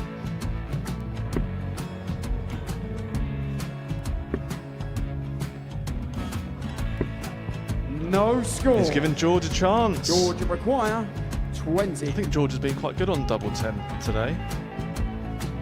So many opportunities for Charlie Murphy. Go Couldn't get the job done. the match! And the Red Dragon George Modus Skate. Super Series Influencers Champion, George